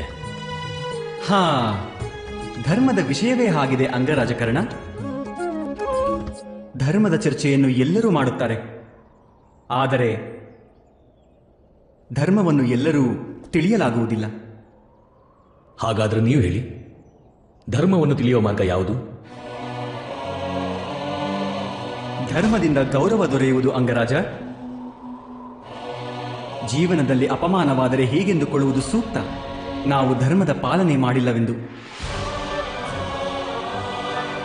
ಹಾಗೂ ಯಾರಿಗೆ ಹುಟ್ಟಿನಿಂದ ಕೇವಲ ಅಪಮಾನವೇ ದೊರೆತಿದ್ದರೆ ಅವನೇನು ಮಾಡಬೇಕು ವಾಸುದೇವ? ಗೌರವಕ್ಕಾಗಿ ಸಂಘರ್ಷ ಮಾಡಬೇಕು, ಆದರೆ ಅಧರ್ಮದೊಂದಿಗೆ ಜೊತೆಗೂಡಬಾರದು.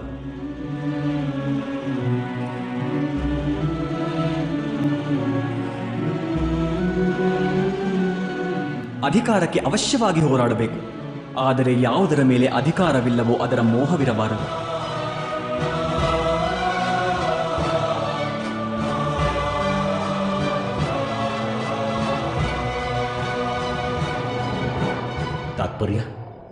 ತಾತ್ಪರ್ಯವೇನೆಂದರೆ ಅಂಗರಾಜ, ದೊಡ್ಡ ದೊಡ್ಡ ಪರ್ವತಗಳು ಕೂಡ ಸಣ್ಣ ನದಿಯ ಮೋಹ ಇಟ್ಟುಕೊಳ್ಳುವುದಿಲ್ಲ. ನದಿಯನ್ನು ತಡೆಹಿಡಿಯುವ ಪ್ರಯತ್ನ ಮಾಡುವ ಪರ್ವತ ತಾನೇ ಹೋಳಾಗಬೇಕಾಗುತ್ತದೆ. ನದಿಯ ಮೇಲೆ ಅಧಿಕಾರ ಕೇವಲ ಸಮುದ್ರಕ್ಕೆ ಮಾತ್ರವಿರುತ್ತದೆ. ನೀವು ಸಮುದ್ರದ ಶಕ್ತಿಯ ಬಗ್ಗೆ ಮಾತನಾಡುತ್ತಿರುವಿರಾ ಅಥವಾ ಪರ್ವತದ ದುರ್ಬಲತೆಯ ಬಗ್ಗೆ? ನಾನು ನದಿಯ ವಿಧಿಯ ಬಗ್ಗೆ ಮಾತನಾಡುತ್ತಿರುವೆ ಅಂಗರಾಜ.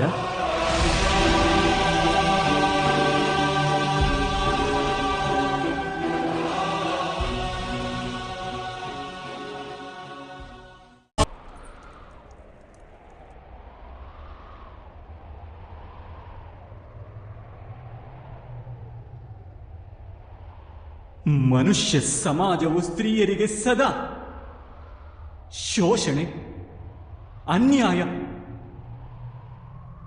ಹಾಗೂ ಅಪಮಾನವನ್ನೇ ನೀಡಿದೆ. ನೀವು ಅಕ್ಕಪಕ್ಕ ದೃಷ್ಟಿ ಹಾಯಿಸಿ ಸಮಗ್ರ ಇತಿಹಾಸವನ್ನು ನೋಡಿ, ಇದೇ ಕಾಣಸಿಗುವುದು. ಈ ಪುರುಷರ ಈರ್ಷೆ, ದುರಾಸೆ, ಅಹಂಕಾರ, ವೈರತ್ವ, ಈ ಎಲ್ಲ ಕೆಟ್ಟ ಭಾವನೆಗಳ ಪರಿಣಾಮವನ್ನು ಸ್ತ್ರೀಯರೇ ಅನುಭವಿಸುತ್ತಾರೆ. ಯುದ್ಧವನ್ನು ಪುರುಷ ಮಾಡುತ್ತಾನೆ,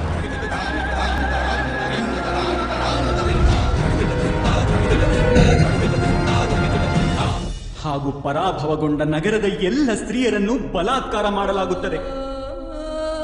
ಪುರುಷ ಮದಿರೆ ಹಾಗೂ ದ್ಯೂತದಲ್ಲಿ ತನ್ನ ಸಂಪತ್ತನ್ನು ಕಳೆಯುತ್ತಾನೆ. ಸ್ತ್ರೀಯ ಭಾಗ್ಯದಲ್ಲಿ ಹಸಿವು ಕಾಡುತ್ತದೆ. ಪುರುಷನ ಅಹಂಕಾರ ಜಾಗೃತಗೊಂಡಾಗ ಅದು ಸ್ತ್ರೀಯ ಸ್ವಾತಂತ್ರ್ಯ ಹಾಗೂ ಸುಖಕ್ಕೆ ಅಡ್ಡಿಗಳನ್ನು ಸೃಷ್ಟಿ ಮಾಡುತ್ತದೆ. ಪುರುಷ ಜೀವನದಲ್ಲಿ ಎಲ್ಲ ಸೋತು ಪರಿವಾರದ ತ್ಯಾಗ ಮಾಡುತ್ತಾನೆ. ಹಾಗೂ ಸ್ತ್ರೀ ತನ್ನ ಚಿಕ್ಕ ಚಿಕ್ಕ ಶಿಶುಗಳ ಹೊಟ್ಟೆ ತುಂಬಿಸುವುದಕ್ಕಾಗಿ ಸಂಘರ್ಷ ಮಾಡುತ್ತಿರುತ್ತಾಳೆ.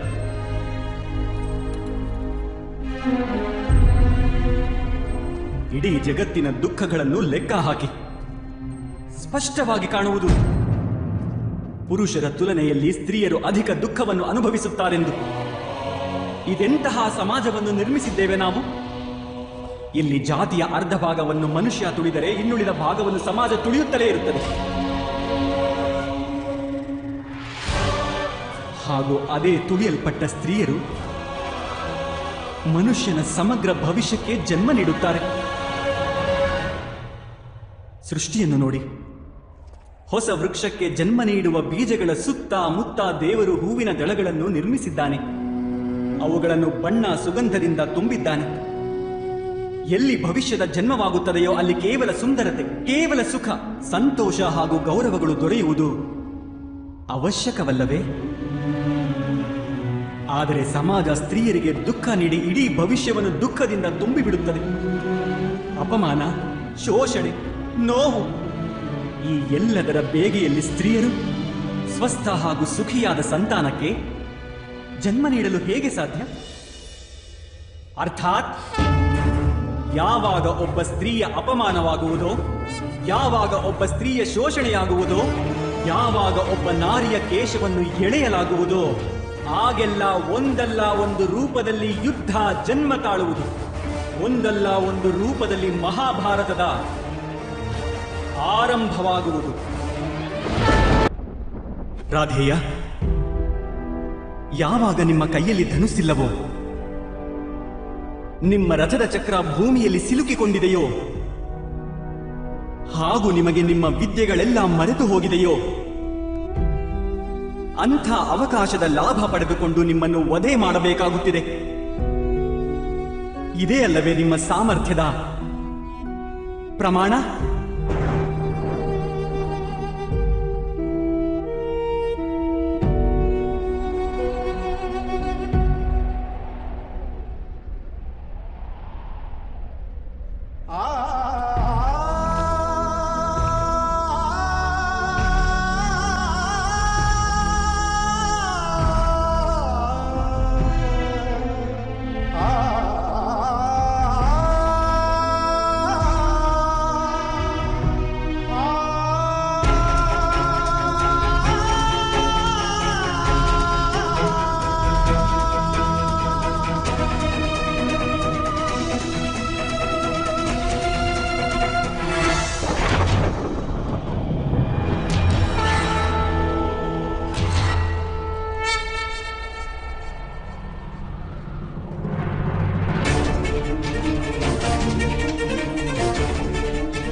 ಯೋಚನೆ ಮಾಡಬೇಡ ಪಾರ್ಥ.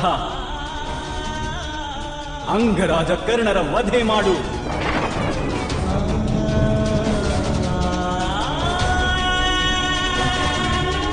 ನಾನು ರಥದ ಚಕ್ರವನ್ನು ಹೊರತೆಗೆಯುವ ಪ್ರಯತ್ನವನ್ನು ಅವಶ್ಯವಾಗಿ ಮಾಡುವೆ.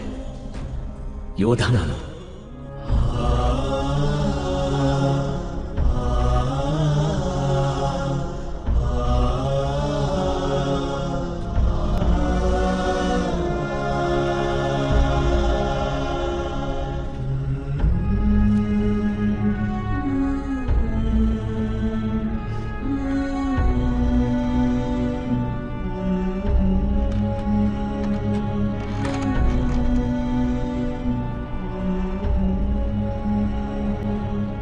ಸೂರ್ಯಾಸ್ತಕ್ಕೆ ಇನ್ನೂ ಕೇವಲ 1 ಗಂಟೆ ಮಾತ್ರ ಉಳಿದಿದೆ ಪಾರ್ಥ. ಈ ಅವಕಾಶದ ಲಾಭವನ್ನು ಪಡೆದುಕೋ. ಅಂಗರಾಜ ಕರ್ಣರಿಗೆ ಅವರ ಪಾಪದ ಭಾರದಿಂದ ಮುಕ್ತಿ ನೀಡು.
ನಾನು ನನ್ನ ಪುತ್ರ ಅಶ್ವತ್ಥಾಮನಿಗೆ ಎಲ್ಲ ಸುಖಗಳನ್ನು ನೀಡುವ ಇಚ್ಛೆ ಹೊಂದಿದ್ದೆ ವಾಸುದೇವ. ನನ್ನ ಪುತ್ರ ಅಶ್ವತ್ಥಾಮನಿಗಾಗಿ ನನ್ನ ಮನದಲ್ಲಿ ಪ್ರೇಮಲ್ಲ. ಪ್ರೇಮವು ಅಭ್ಯುದಯ ನೀಡುತ್ತದೆ, ಯೋಗ್ಯ ಅಯೋಗ್ಯಗಳ ಜ್ಞಾನ ನೀಡುತ್ತದೆ ಗುರುದೇವ. ಅದು ಪ್ರೇಮವೇ ಆಗಿದ್ದಲ್ಲಿ ನೀವು ಅಧರ್ಮದಲ್ಲಿ ಸಿಲುಕಿಕೊಳ್ಳುತ್ತಿರಲಿಲ್ಲ, ಹಾಗೂ ನಿಮ್ಮ ಪುತ್ರನು ಅಧರ್ಮದಿಂದ ಮುಕ್ತನಾಗುತ್ತಿದ್ದ. ವಾಸ್ತವವಾಗಿ ಅದು ಪ್ರೇಮವೇ ಅಲ್ಲ, ನಿಮ್ಮ ಮನಸ್ಸಿನ ಮೋಹವದು. ಪ್ರೇಮ ಹಾಗೂ ಮೋಹಗಳ ನಡುವೆ ಏನು ವ್ಯತ್ಯಾಸವಿದೆ ಎಂದು ನೀವು ಎಂದಾದರೂ ಯೋಚನೆ ಮಾಡಿರುವಿರಾ?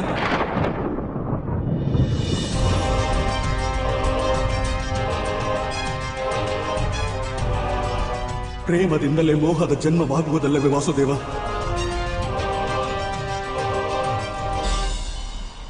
ಇಲ್ಲ. ವಾಸ್ತವವಾಗಿ ಎಲ್ಲಿ ಪ್ರೇಮವಿರುವುದು ಅಲ್ಲಿ ಮೋಹ ಇರುವುದೇ ಇಲ್ಲ.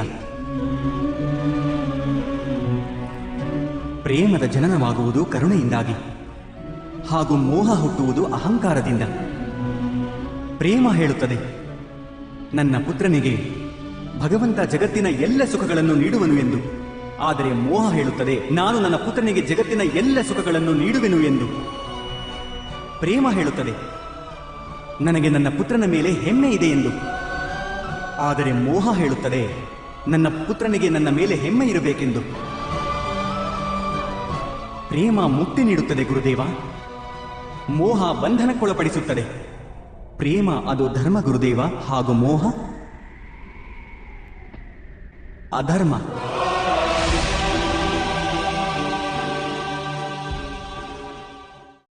ನೀವು ನಿಮ್ಮ ಪುತ್ರ ಹಿಟ್ಟಿನ ಗಂಜಿ ಕುಡಿಯುವುದನ್ನು ನೋಡಿ ನಿಮ್ಮ ಸಾಧನೆಯನ್ನೇ ಭಂಗಗೊಳಿಸಿದಿರಿ.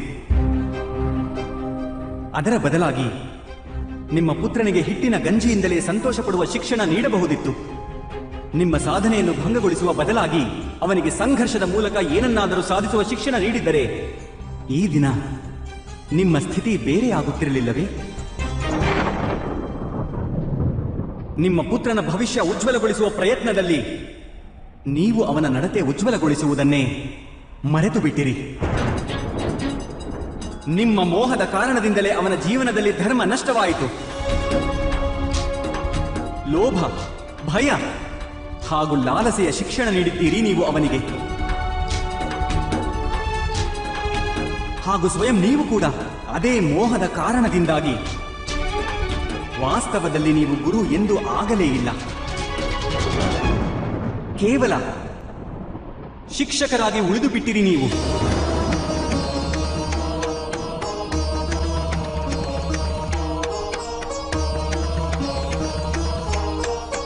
ಹಾಗೇಕೆ ಹೇಳುತ್ತಿರುವಿರಿ ವಾಸುದೇವ? ನಾನು ನನ್ನ ಇಡೀ ಜೀವನವೆಲ್ಲ ನನ್ನ ಎಲ್ಲಾ ಶಿಷ್ಯರನ್ನು ಸಂಪೂರ್ಣ ನಿಷ್ಠೆಯಿಂದ ಉತ್ತಮರನ್ನಾಗಿಸುವ ಪ್ರಯತ್ನ ಮಾಡಿರುವೆ. ಗುರು ಅವನಾಗಿರುತ್ತಾನೆ ಯಾರು ವಿದ್ಯೆಯನ್ನು ದಾನ ಮಾಡುತ್ತಾನೋ. ವಿದ್ಯೆಯ ವ್ಯಾಪಾರ ಮಾಡುವುದಿಲ್ಲವೋ ಅವನು. ಆದ್ದರಿಂದಲೇ ಗುರುವಿಗೆ ತನ್ನ ಶಿಷ್ಯರಿಂದ ದಕ್ಷಿಣೆಯ ಬಯಕೆ ಇರುತ್ತದೆ, ಬೆಲೆಯದ್ದಲ್ಲ. ಆದರೆ ನೀವು ನಿಮ್ಮ ಅಮೂಲ್ಯವಾದ ಜ್ಞಾನಕ್ಕೆ ಬೆಲೆಯನ್ನು ನಿರ್ಧಾರ ಮಾಡಿದಿರಿ. ನೀವು ಕೊಟ್ಟ ಜ್ಞಾನದ ಬದಲಾಗಿ ನಿಮ್ಮ ಶಿಷ್ಯರಿಂದ ಪ್ರತೀಕಾರ ಕೇಳುವ ಮೂಲಕ ನೀವು ನಿಮ್ಮ ಜೀವನವನ್ನು ವಿಷಮಯ ಮಾಡುವುದೇ ಅಲ್ಲದೆ ನಿಮ್ಮ ಶಿಷ್ಯರ ಜೀವನವನ್ನು ವಿಷಮಯ ಮಾಡಿಬಿಟ್ಟಿರಿ ಗುರುದೇವ. ಹಾಗೂ ಇದೆಲ್ಲ ನಿಮ್ಮ ಮೋಹ ಹಾಗೂ ಅಹಂಕಾರದ ಕಾರಣದಿಂದಾಗಿದ್ದು. ನೀವು ಗುರುವಲ್ಲ ದ್ರೋಣಾಚಾರ್ಯ. ಯಾವ ವ್ಯಕ್ತಿಯ ಹೃದಯದಲ್ಲಿ ಅಹಂಕಾರ ಹಾಗೂ ಮನಸ್ಸಿನಲ್ಲಿ ಮೋಹ ಹಾಗೂ ದುರಾಸೆಗಳಿರುವವೋ ಅವನ ಕೈಗಳಿಂದ ಧರ್ಮದ ಕಾರ್ಯವು ಸಾಧ್ಯವೇ ಇಲ್ಲ. ಆದ್ದರಿಂದ ಮಹರ್ಷಿ ಭರದ್ವಾಜರ ಪುತ್ರರೇ, ಹೇಗೆ ಪ್ರವಾಹದಲ್ಲಿ ಮುಳುಗುತ್ತಿರುವ ವ್ಯಕ್ತಿ ಒಂದು ವೃಕ್ಷವನ್ನು ಹಿಡಿದುಕೊಂಡು ಸ್ವಯಂ ತನ್ನ ರಕ್ಷಣೆ ಮಾಡಿಕೊಳ್ಳುವನು, ಹಾಗೆಯೇ ಈ ಅಂತ್ಯಕಾಲದಲ್ಲಿ ಧರ್ಮವನ್ನು ಹಿಡಿದುಕೊಳ್ಳಿ. ಈ ಸಮಯವು ಯೋಗ್ಯ ನಿರ್ಧಾರಕ್ಕಾಗಿ. ಮೋಹವನ್ನು ತ್ಯಾಗ ಮಾಡಿ. ನಾನು ಇದೇ ಕ್ಷಣ ನಿಮ್ಮ ಪ್ರಾಣ ತೆಗೆಯಬಲ್ಲೆ. ಆದರೆ ನಾನು ಇಚ್ಛಿಸುವುದು ನೀವು ಜೀವನದಲ್ಲಿ ಒಂದು ಯೋಗ್ಯವಾದ ನಿರ್ಧಾರವನ್ನು ಸ್ವಯಂ ನೀವೇ ತೆಗೆದುಕೊಳ್ಳಬೇಕೆಂದು. ಸತ್ಯವನ್ನೇ ಹೇಳುತ್ತಿರುವಿರಿ ನೀವು. ನನ್ನ ದೋಷದಿಂದಲೇ ನನ್ನ ಪುತ್ರ ಅಶ್ವತ್ಥಾಮನಿಗೆ ಶಿಕ್ಷೆಯಾಯಿತು.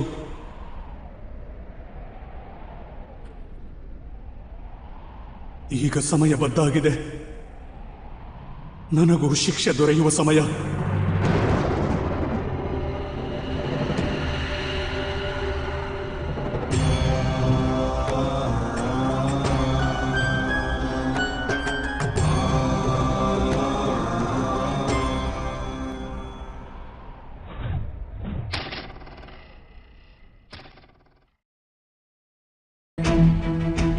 ಮಹಾಮಹಿಮರ ಮೃತ್ಯು ಕೂಡ ಸಂಭವವಿದೆ.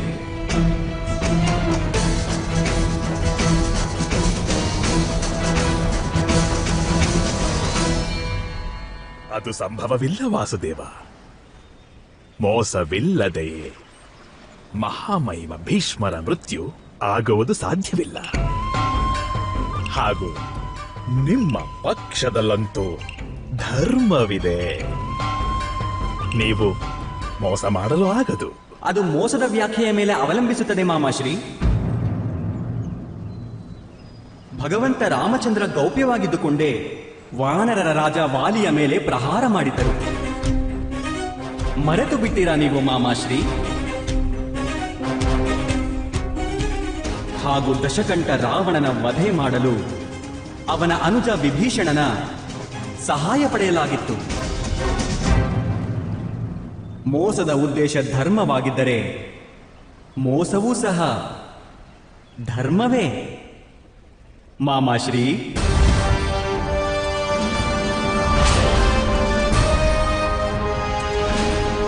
ಅರ್ಥಾತ್ ನೀವು ಮೋಸ ಮಾಡುವಿರೆ ವಾಸುದೇವ? ಅವಶ್ಯವಾಗಿ. ಈ ಯುದ್ಧದಲ್ಲಿ ಪಾಂಡವರ ವಿಜಯ ಅನಿವಾರ್ಯ. ಯಾವುದೇ ಮಾರ್ಗದಿಂದಲಾದರೂ ಸರಿ.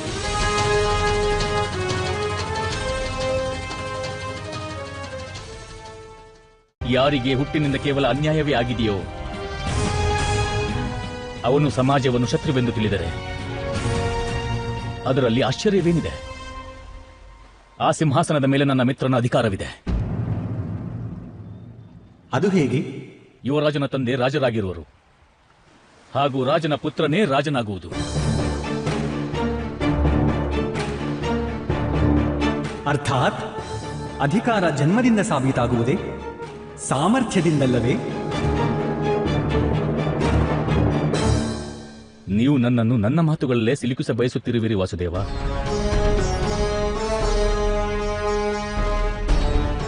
ನಾನು ಕೇವಲ ಸಮ್ಮಾನ ಬಯಸಿದ್ದೆ, ಅಧಿಕಾರವನ್ನು ಬಯಸಿರಲಿಲ್ಲ. ನನಗೆ ಗೊತ್ತಿದೆ, ಅಧಿಕಾರ ಜನ್ಮಸಿದ್ಧವಾಗಿರುತ್ತದೆ, ಹಾಗೂ ಸಮ್ಮಾನ ಸಾಮರ್ಥ್ಯದಿಂದ ದೊರೆಯುತ್ತದೆ.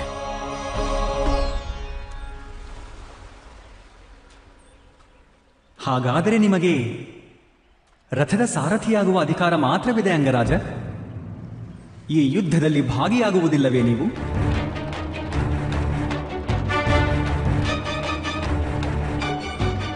ಯಾವಾಗ ಇಡೀ ಸಮಾಜವೇ ನನ್ನ ಸಾಮರ್ಥ್ಯವನ್ನು ಅಪಮಾನ ಮಾಡುತ್ತಿತ್ತು, ಆಗ ನನ್ನ ಮಿತ್ರ ದುರ್ಯೋಧನ ನನಗೆ ಸೂಕ್ತ ಸಮ್ಮಾನ ಕೊಟ್ಟಿದ್ದ ವಾಸುದೇವ. ಅವನ ಆದೇಶದ ಪಾಲನೆ ಮಾಡುವುದು ನನ್ನ ಕರ್ತವ್ಯ ಕೂಡ. ನನ್ನ ಪ್ರಕಾರ ಇದು ಯುದ್ಧವೇ ಅಲ್ಲ ವಾಸುದೇವ, ಕೇವಲ ಕರ್ತವ್ಯ ನಿರ್ವಹಣೆ ಮಾತ್ರ. ನೀವು ಕ್ಷತ್ರಿಯರಾಗಿದ್ದರೆ ರಾಜನಾಗುವುದು ನಿಮ್ಮ ಅಧಿಕಾರವಾಗುತ್ತಿತ್ತು, ಯಾರ ಉಪಕಾರವೂ ಅಲ್ಲ. ಆಗಲೂ ನಿಮಗೆ ಈ ಯುದ್ಧ ಕರ್ತವ್ಯ ಮಾತ್ರವೇ ಆಗುತ್ತಿತ್ತೇ? ಈ ಪ್ರಶ್ನೆಯೇ ವ್ಯರ್ಥವಾದದ್ದು ವಾಸುದೇವ. ಯಾಕೆಂದರೆ ನಾನು ಕ್ಷತ್ರಿಯನಲ್ಲ. ರಾಜನಾಗುವುದು ನನ್ನ ಅಧಿಕಾರವಲ್ಲ. ಯಾಕೆಂದರೆ ಅಧಿಕಾರ ಜನ್ಮಸಿದ್ಧವಾಗಿರುತ್ತದೆ.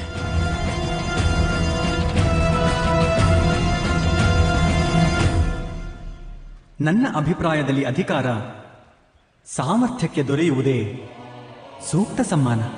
ಸಮ್ಮಾನ ಮನುಷ್ಯನಿಗೆ ತನ್ನ ಮೇಲೆ ಇರಬೇಕಾಗಿರುವುದು ಸೂಕ್ತ. ಏಕೆಂದರೆ ಯಾರು ಬೇರೆಯವರಿಂದ ಸಮ್ಮಾನದ ಅಪೇಕ್ಷೆ ಮಾಡುವರೋ ಬಯಸುವರೋ ವಾಸ್ತವವಾಗಿ ಅವರಿಗೆ ಯಾವುದೇ ಸಮ್ಮಾನ ಸಾಕು ಎಂದೆನಿಸುವುದೇ ಇಲ್ಲ. ನೀವು ಹೇಗೆ ಸಮ್ಮಾನ ಹಾಗೂ ಅಪಮಾನಗಳ ವಿಷಯದಲ್ಲಿ ಎಷ್ಟು ಕಳೆದು ಹೋಗಿರುವಿರೆಂದರೆ, ಧರ್ಮದ ಬಗ್ಗೆ ಜ್ಞಾನವಿದ್ದರೂ ಕೂಡ ಅಧರ್ಮವನ್ನು ತ್ಯಜಿಸಲಾಗದು. ನನಗೆ ಯುವರಾಜನ ಪಕ್ಷದಲ್ಲಿ ಯಾವುದೇ ಅಧರ್ಮ ಕಾಣಿಸುತ್ತಿಲ್ಲ ವಾಸುದೇವ. ಏಕೆಂದರೆ ನೀವು ಸತ್ಯವನ್ನು ಬಿಡಿ ಬಿಡಿಯಾಗಿ ನೋಡುತ್ತಿರುವಿರಿ ಅಂಗರಾಜ. ನಿಮಗೆ ನಾನು ಹೇಳಿದ್ದೆ, ಭಾಗ್ಯವೆನ್ನುವುದು ಮನುಷ್ಯ ನಿರ್ಧಾರಗಳ ಪರಿಣಾಮ ಎಂದು. ನಿಮ್ಮ ಒಂದು ನಿರ್ಧಾರ ನಿಮ್ಮ ಭಾಗ್ಯವನ್ನೂ ಬದಲಿಸಬಲ್ಲದು. ನೀವೇ ಯೋಚಿಸಿ ನೋಡಿ. ಒಂದು ವೇಳೆ ರಾಜಮಾತೆ ಕುಂತಿ ನಿಮ್ಮ ತಾಯಿಯಾಗಿದ್ದರೆ? ಹಾಗೆ ನಾನು ಹೇಗೆ ಯೋಚಿಸಬಲ್ಲೆ ವಾಸುದೇವ? ನಾನು ಸೂತರಾದ ಅಧಿರಥ ಹಾಗೂ ರಾಧೆಯರ ಪುತ್ರ. ನನ್ನ ರೋಮ ರೋಮಗಳಲ್ಲೂ ಯುವರಾಜ ದುರ್ಯೋಧನನ ಋಣವಿದೆ. ಇಲ್ಲ ಅಂಗರಾಜ, ನೀವು ನಿಮ್ಮ ಜನ್ಮದ ವಾಸ್ತವಿಕತೆಯನ್ನು ತಿಳಿದೇ ಇಲ್ಲ.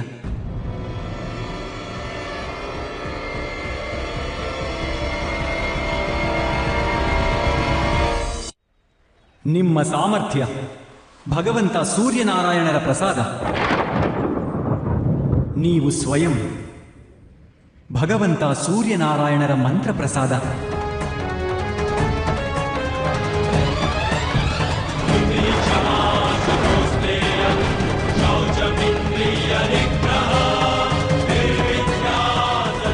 ತಾತ್ಪರ್ಯ? ಅಂಗರಾಜ, ನೀವು ಅಧಿರಥ ಹಾಗೂ ಮಾತೆ ರಾಧೆಯರ ಪುತ್ರರಲ್ಲ.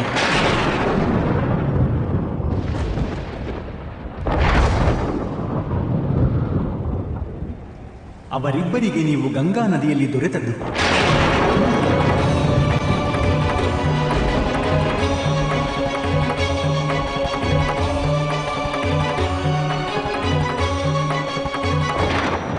ಹಾಗಾದರೆ ನಾನು ಯಾರ ಪುತ್ರ ವಾಸುದೇವ? ನೀವು ರಾಜಮಾತೆ ಕುಂತಿಯ ಪುತ್ರ.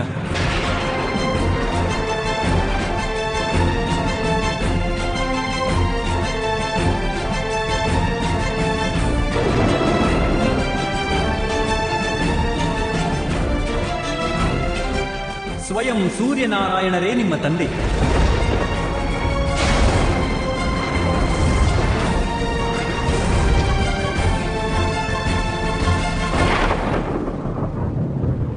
ಆದ್ದರಿಂದಲೇ ದಿವ್ಯ ಕವಚ ಹಾಗೂ ಕುಂಡಲದೊಂದಿಗೆ ಜನ್ಮ ದೊರೆತಿದೆ ನಿಮಗೆ. ನೀವು ಬೇಕಿದ್ದರೆ ಅಧಿರಥ ಮಹೋದಯರಲ್ಲಿ ಇದನ್ನು ಪ್ರಶ್ನಿಸಬಹುದು. ಸ್ವಯಂ ಸೂರ್ಯನಾರಾಯಣರನ್ನೇ ಕೇಳಬಹುದು. ಹಾಗೂ ನಂತರ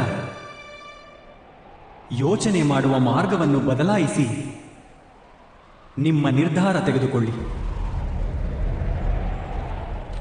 ಇದು ನನ್ನ ಮನವಿ ಅಂಗರಾಜ.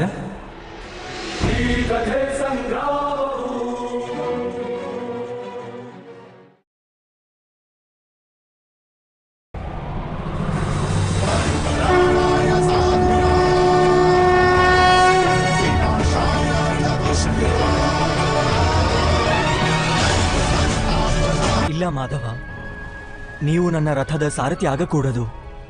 ನಿನಗೆ ನನ್ನ ಮೇಲೆ ವಿಶ್ವಾಸವಿಲ್ಲವೇ ಪಾರ್ಥ? ಉತ್ತಮ ರಥ ಚಾಲಕ ನಾನು. ಇಲ್ಲ ಮಾಧವ, ನೀವು ಪೂಜನೀಯ. ನಿಮ್ಮ ಸ್ಥಾನ ನನಗಿಂತ ಕೆಳಗಿರಕೂಡದು. ಸ್ಥಾನದಲ್ಲಿ ಮೇಲು ಕೀಳು ಅಂದರೆ ಏನು ಅರ್ಥ ಪಾರ್ಥ? ನಿನಗೆ ಸಂತೋಷವಾಗುವುದಾದರೆ ಹೀಗೂ ಅಂದುಕೊಳ್ಳಬಹುದು, ನನ್ನ ಸ್ಥಾನ ನಿನಗಿಂತ ಮುಂದೆ ಇದೆ. ಆಗ ನನ್ನ ಪ್ರಯತ್ನವೇನು ಗೊತ್ತೇ ಪಾರ್ಥ? ನಿನ್ನನ್ನು ಸರಿಯಾದ ಮಾರ್ಗಕ್ಕೆ ಕರೆತರುವುದು. ರಥ ಯುದ್ಧದ್ದಾಗಿರಲಿ ಅಥವಾ ಜೀವನದ್ದಾಗಿರಲಿ, ನಾನು ಒಳ್ಳೆಯ ಸಾರಥಿಯಾಗಿರುವೆನು ಪಾರ್ಥ.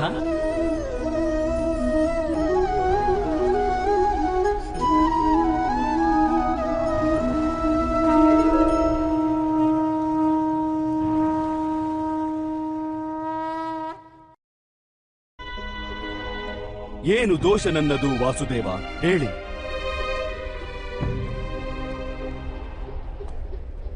ಅಜ್ಞಾನವೇ ನಿಮ್ಮ ದೋಷ ಮಹಾಮಹಿಮರೇ. ನೀವು ಧರ್ಮದ ವಾಸ್ತವಿಕ ರೂಪವನ್ನು ಅರಿಯಲು ಎಂದಿಗೂ ಪ್ರಯತ್ನವನ್ನೇ ಮಾಡಲಿಲ್ಲ. ಕರುಣೆಯ ಛಾವಣಿಯಡಿಯಲ್ಲಿ ಎಲ್ಲಿಯವರೆಗೂ ಸಮಗ್ರ ವಿಶ್ವವೇ ಒಂದಾಗುವುದಿಲ್ಲವೋ ಅಲ್ಲಿಯವರೆಗೂ ಸಮಾಜದಲ್ಲಿ ಧರ್ಮವು ಅಪೂರ್ಣವಾಗಿರುತ್ತದೆ. ನೀವು ಕೇವಲ ನಿಮ್ಮ ಪರಿವಾರದ ಬಗ್ಗೆ ಮಾತ್ರ ಯೋಚನೆ ಮಾಡಿದಿರಿ. ಜಗತ್ತಿನ ಕಲ್ಯಾಣದ ಬಗ್ಗೆ ಯೋಚನೆಯನ್ನೇ ಮಾಡಲಿಲ್ಲ ನೀವು. ಆದ್ದರಿಂದ ನಿಮ್ಮ ತ್ಯಾಗವು ಸ್ವಾರ್ಥದ್ದೇ ಇನ್ನೊಂದು ರೂಪವಾಗಿದೆ. ನಾನು ನನ್ನ ತಂದೆಯ ಸುಖಕ್ಕಾಗಿ ರಾಜ್ಯವನ್ನು ತ್ಯಾಗ ಮಾಡಿದೆ. ಆಜೀವನ ಬ್ರಹ್ಮಚರ್ಯದ ಪ್ರತಿಜ್ಞೆ ಮಾಡಿದೆ. ಇದರಲ್ಲಿ ಯಾವುದೇ ಸ್ವಾರ್ಥವಿರಲಿಲ್ಲ ವಾಸುದೇವ. ಬ್ರಹ್ಮಚರ್ಯದ ಪ್ರತಿಜ್ಞೆ ಹಾಗೂ ರಾಜಸಿಂಹಾಸನದ ತ್ಯಾಗ ಅವಶ್ಯವಾಗಿ ಉತ್ತಮ ಕಾರ್ಯಗಳೇ. ಆದರೆ ನೀವು ಸಮಾಜದ ಪ್ರತಿ ನಿಮ್ಮ ಜವಾಬ್ದಾರಿಗಳ ತ್ಯಾಗವನ್ನೇಕೆ ಮಾಡಿದಿರಿ ಮಹಾಮಹಿಮರೇ? ಕುರು ವಂಶದಲ್ಲಿ ಪರಸ್ಪರ ಸಂಘರ್ಷವಾಗದಿರಲೆಂದು, ಹಸ್ತಿನಾಪುರದ ರಾಜಸಿಂಹಾಸನಕ್ಕಾಗಿ ಯುದ್ಧವಾಗದಿರಲೆಂದು, ಹಾಗೂ ಕುರು ರಾಷ್ಟ್ರದ ಪ್ರಜೆಗಳಿಗೆ ದುಃಖವಾಗದಿರಲಿ ಎಂದು ನಾನು ಈ ಪ್ರತಿಜ್ಞೆಯನ್ನು ಮಾಡಿದೆ ವಾಸುದೇವ. ನೀವು 4 ದಿಕ್ಕುಗಳಲ್ಲಿ ದೃಷ್ಟಿ ಹಾಯಿಸಿ ಮಹಾಮಹಿಮರೇ. ಏನು ನಡೆಯುತ್ತಿದೆ ಇಲ್ಲಿ? ನಿಮ್ಮ ಪ್ರತಿಜ್ಞೆಯು ಈ ವಿದ್ರೋಹವನ್ನು, ಈ ಯುದ್ಧವನ್ನು ತಪ್ಪಿಸಲಿಲ್ಲ ಅಲ್ಲವೇ?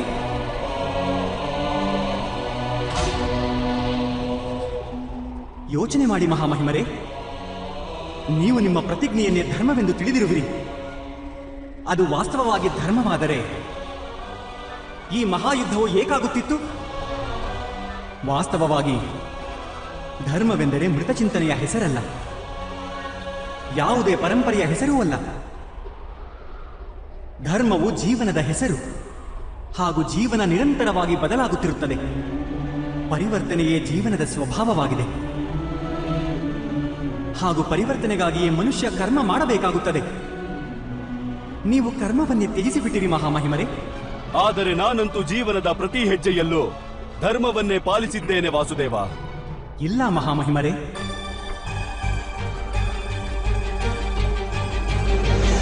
ಈ ಜನ್ಮದಲ್ಲಿ ಕರ್ಮದ ಬಂಧನದಲ್ಲಿ ಬಂಧಿಯಾಗಬಾರದು. ಆ ಕಾರಣದಿಂದ ನೀವು ವಾಸ್ತವವಾಗಿ ಯಾವ ಕರ್ಮವನ್ನು ಮಾಡಿಯೇ ಇಲ್ಲ. ಕರ್ಮದ ಅರ್ಥ ನಿರ್ಣಯ ತೆಗೆದುಕೊಳ್ಳುವುದು ಹಾಗೂ ನಿಮ್ಮ ನಿರ್ಣಯಗಳ ಪರಿಣಾಮಗಳನ್ನು ಸ್ವೀಕರಿಸುವುದು.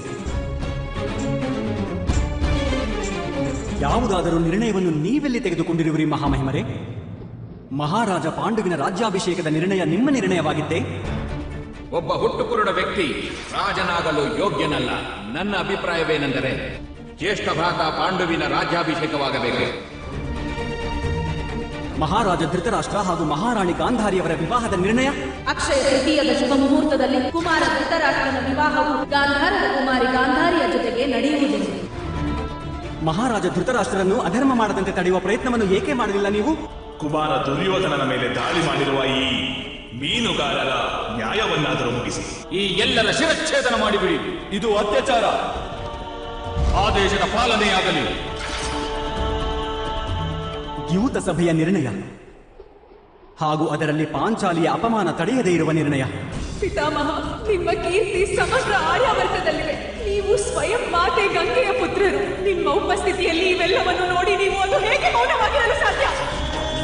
ಈ ಯುದ್ಧದ ನಿರ್ಣಯ ಆರ್ಯವರ್ತದಲ್ಲಿ ಮತ್ತೊಮ್ಮೆ ಧರ್ಮ ಸ್ಥಾಪನೆ ಮಾಡಲು ಯುದ್ಧವು ಅನಿವಾರ್ಯವಾಗಿದೆ. ಎಲ್ಲ ಅಧರ್ಮಗಳನ್ನು ತಡೆಯಲು ನಿಮ್ಮ ಬಳಿ ಸಾಮರ್ಥ್ಯವೂ ಇತ್ತು ಹಾಗೂ ಶಕ್ತಿಯು. ಆದರೆ ನೀವು ನಿರ್ಣಯ ತೆಗೆದುಕೊಳ್ಳಲಿಲ್ಲ ಮಹಾಮಹಿಮರೇ. ನೀವು ಕೇವಲ ನಿಮ್ಮ ಪ್ರತಿಜ್ಞೆ ಹಾಗೂ ಶಪಥಗಳಿಗೆ ಬದ್ಧರಾಗಿದ್ದೀರಿ. ನಾನು ಸೇವಕನಾಗಿ ನನ್ನ ಜೀವನವನ್ನು ಕಳೆಯುತ್ತೇನೆ. ವಾಸ್ತವವಾಗಿ ಕರ್ತವ್ಯದ ಹೆಸರಿನಲ್ಲಿ ನಿರ್ಣಯ ತೆಗೆದುಕೊಳ್ಳುವ ಜವಾಬ್ದಾರಿಯಿಂದ ನೀವು ಪಲಾಯನ ಮಾಡುತ್ತಿದ್ದೀರಿ.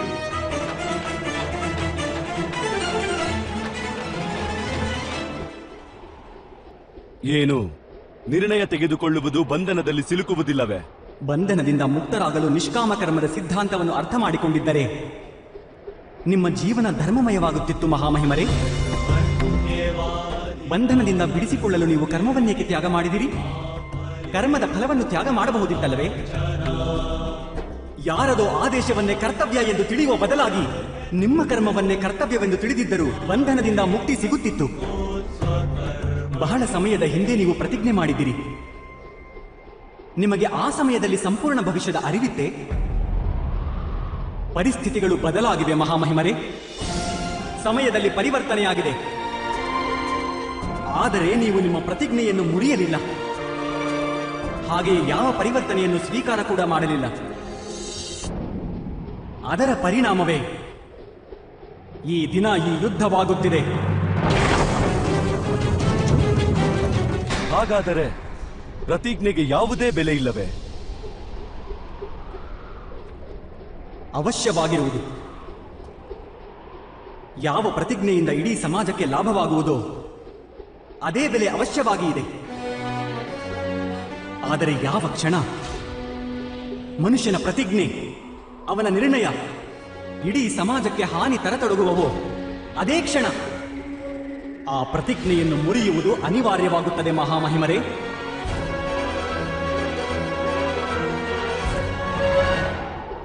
ಇಂದು ಪಾಂಡವರ ಪಕ್ಷದಲ್ಲಿದ್ದುಕೊಂಡು ಯುದ್ಧವನ್ನು ಮಾಡುವ ನಿರ್ಣಯವನ್ನು ನೀವು ತೆಗೆದುಕೊಳ್ಳಲಾಗದಿದ್ದರೆ ಕಡೆಯ ಪಕ್ಷ ಶಸ್ತ್ರಗಳನ್ನಾದರೂ ತ್ಯಜಿಸಿ ನಿಮ್ಮ ಮೃತ್ಯುವನ್ನು ಸ್ವೀಕಾರ ಮಾಡಿ.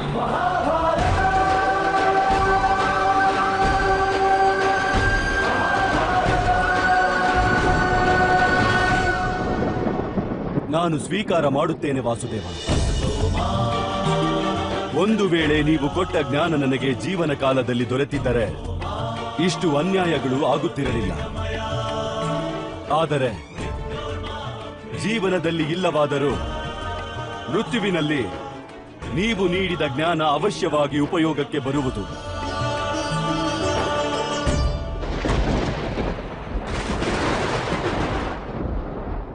ನಿಮ್ಮಿಂದ ದೊರಕುವ ಮೃತ್ಯು ನನ್ನ ಪರಮ ಸೌಭಾಗ್ಯವೇ ಸರಿ. ನನಗೆ ಮೃತ್ಯು ನೀಡಿ, ನಾನು ಸಿದ್ಧನಾಗಿರುವೆ.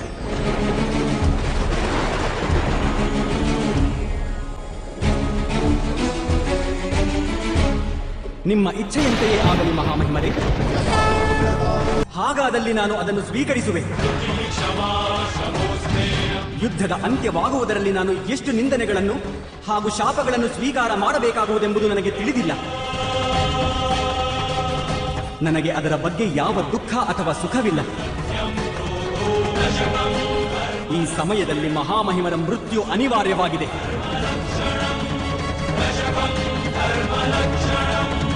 ಬೇಡ ಮಾಧವ, ನನಗೆ ಒಂದು ಅವಕಾಶ ನೀಡಿ. ಆದರೆ ನನಗಾಗಿ ಮಾಧವ, ನೀವು ನಿಮ್ಮ ಮಸ್ತಕದ ಮೇಲೆ ಇಂತಹ ದೊಡ್ಡ ಕಳಂಕವನ್ನು ತೆಗೆದುಕೊಳ್ಳಬೇಡಿ.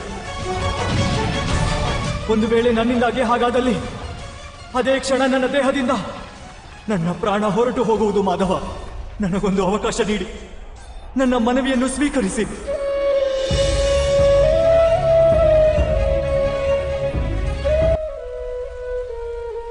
ಅಲ್ಲಿ ಧರ್ಮದ ಹೂವು ಅರಳಲಿ,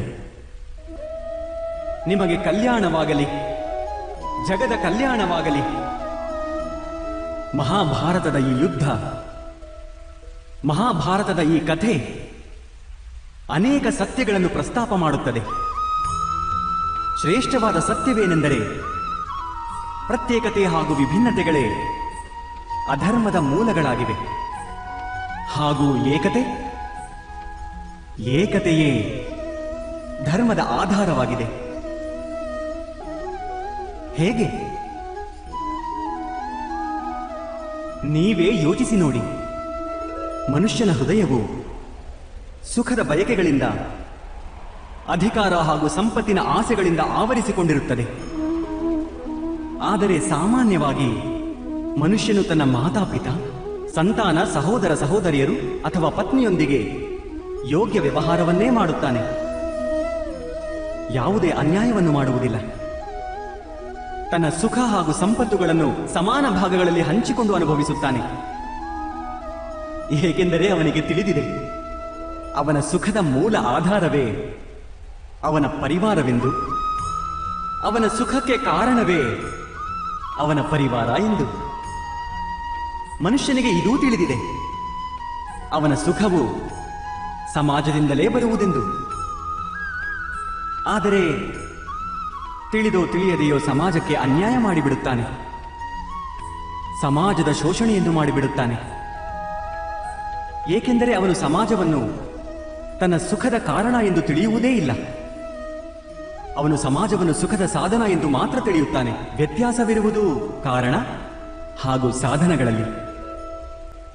ಆದರೆ ಮನುಷ್ಯನಿಗೆ ಯಾವಾಗ ಈ ಸತ್ಯ ತಿಳಿಯುತ್ತದೆಯೋ, ಈ ಇಡೀ ಜಗತ್ತೇ ಪರಮಾತ್ಮನ ಸ್ವರೂಪವೆಂದು, ಪ್ರತಿಯೊಂದು ಜೀವವು ಪರಮಾತ್ಮನ ಅಂಶವೇ ಆಗಿದೆ ಎಂದು, ಅರ್ಥಾತ್ ಯಾರು ಬೇರೆಯವರಲ್ಲ, ಎಲ್ಲರೂ ನನ್ನವರೇ, ಈ ಇಡೀ ಜಗತ್ತು ನನ್ನದೇ ಆಗಿದೆ, ನನ್ನದೇ ಪರಿವಾರ ಎಂದು ಅರಿವಾಗುತ್ತದೆಯೋ, ಆಗ ಕ್ರೋಧಕ್ಕೆ ಯಾವ ಕಾರಣವೇ ಉಳಿಯುವುದಿಲ್ಲ. ಎಲ್ಲ ಸಂಘರ್ಷಗಳು, ಎಲ್ಲ ದ್ವೇಷಗಳು, ಎಲ್ಲ ಪ್ರತೀಕಾರಗಳು ನಾಶವಾಗಿ ಹೋಗುತ್ತವೆ. ಅಂತರಂಗದಲ್ಲಿ ಪರಮಾತ್ಮ ಹಾಗೂ ಈ ಜಗದಲ್ಲಿ ಏಕತೆ, ಇದೇ ಧರ್ಮದ ಮೂಲ ಸಿದ್ಧಾಂತವಾಗಿದೆ. ಮಹಾಭಾರತದ ಈ ಯಾತ್ರೆಯು ಕ್ರೋಧದಿಂದ ಅರಿವಿನಡೆಯ ಯಾತ್ರೆಯಾಗಿದೆ.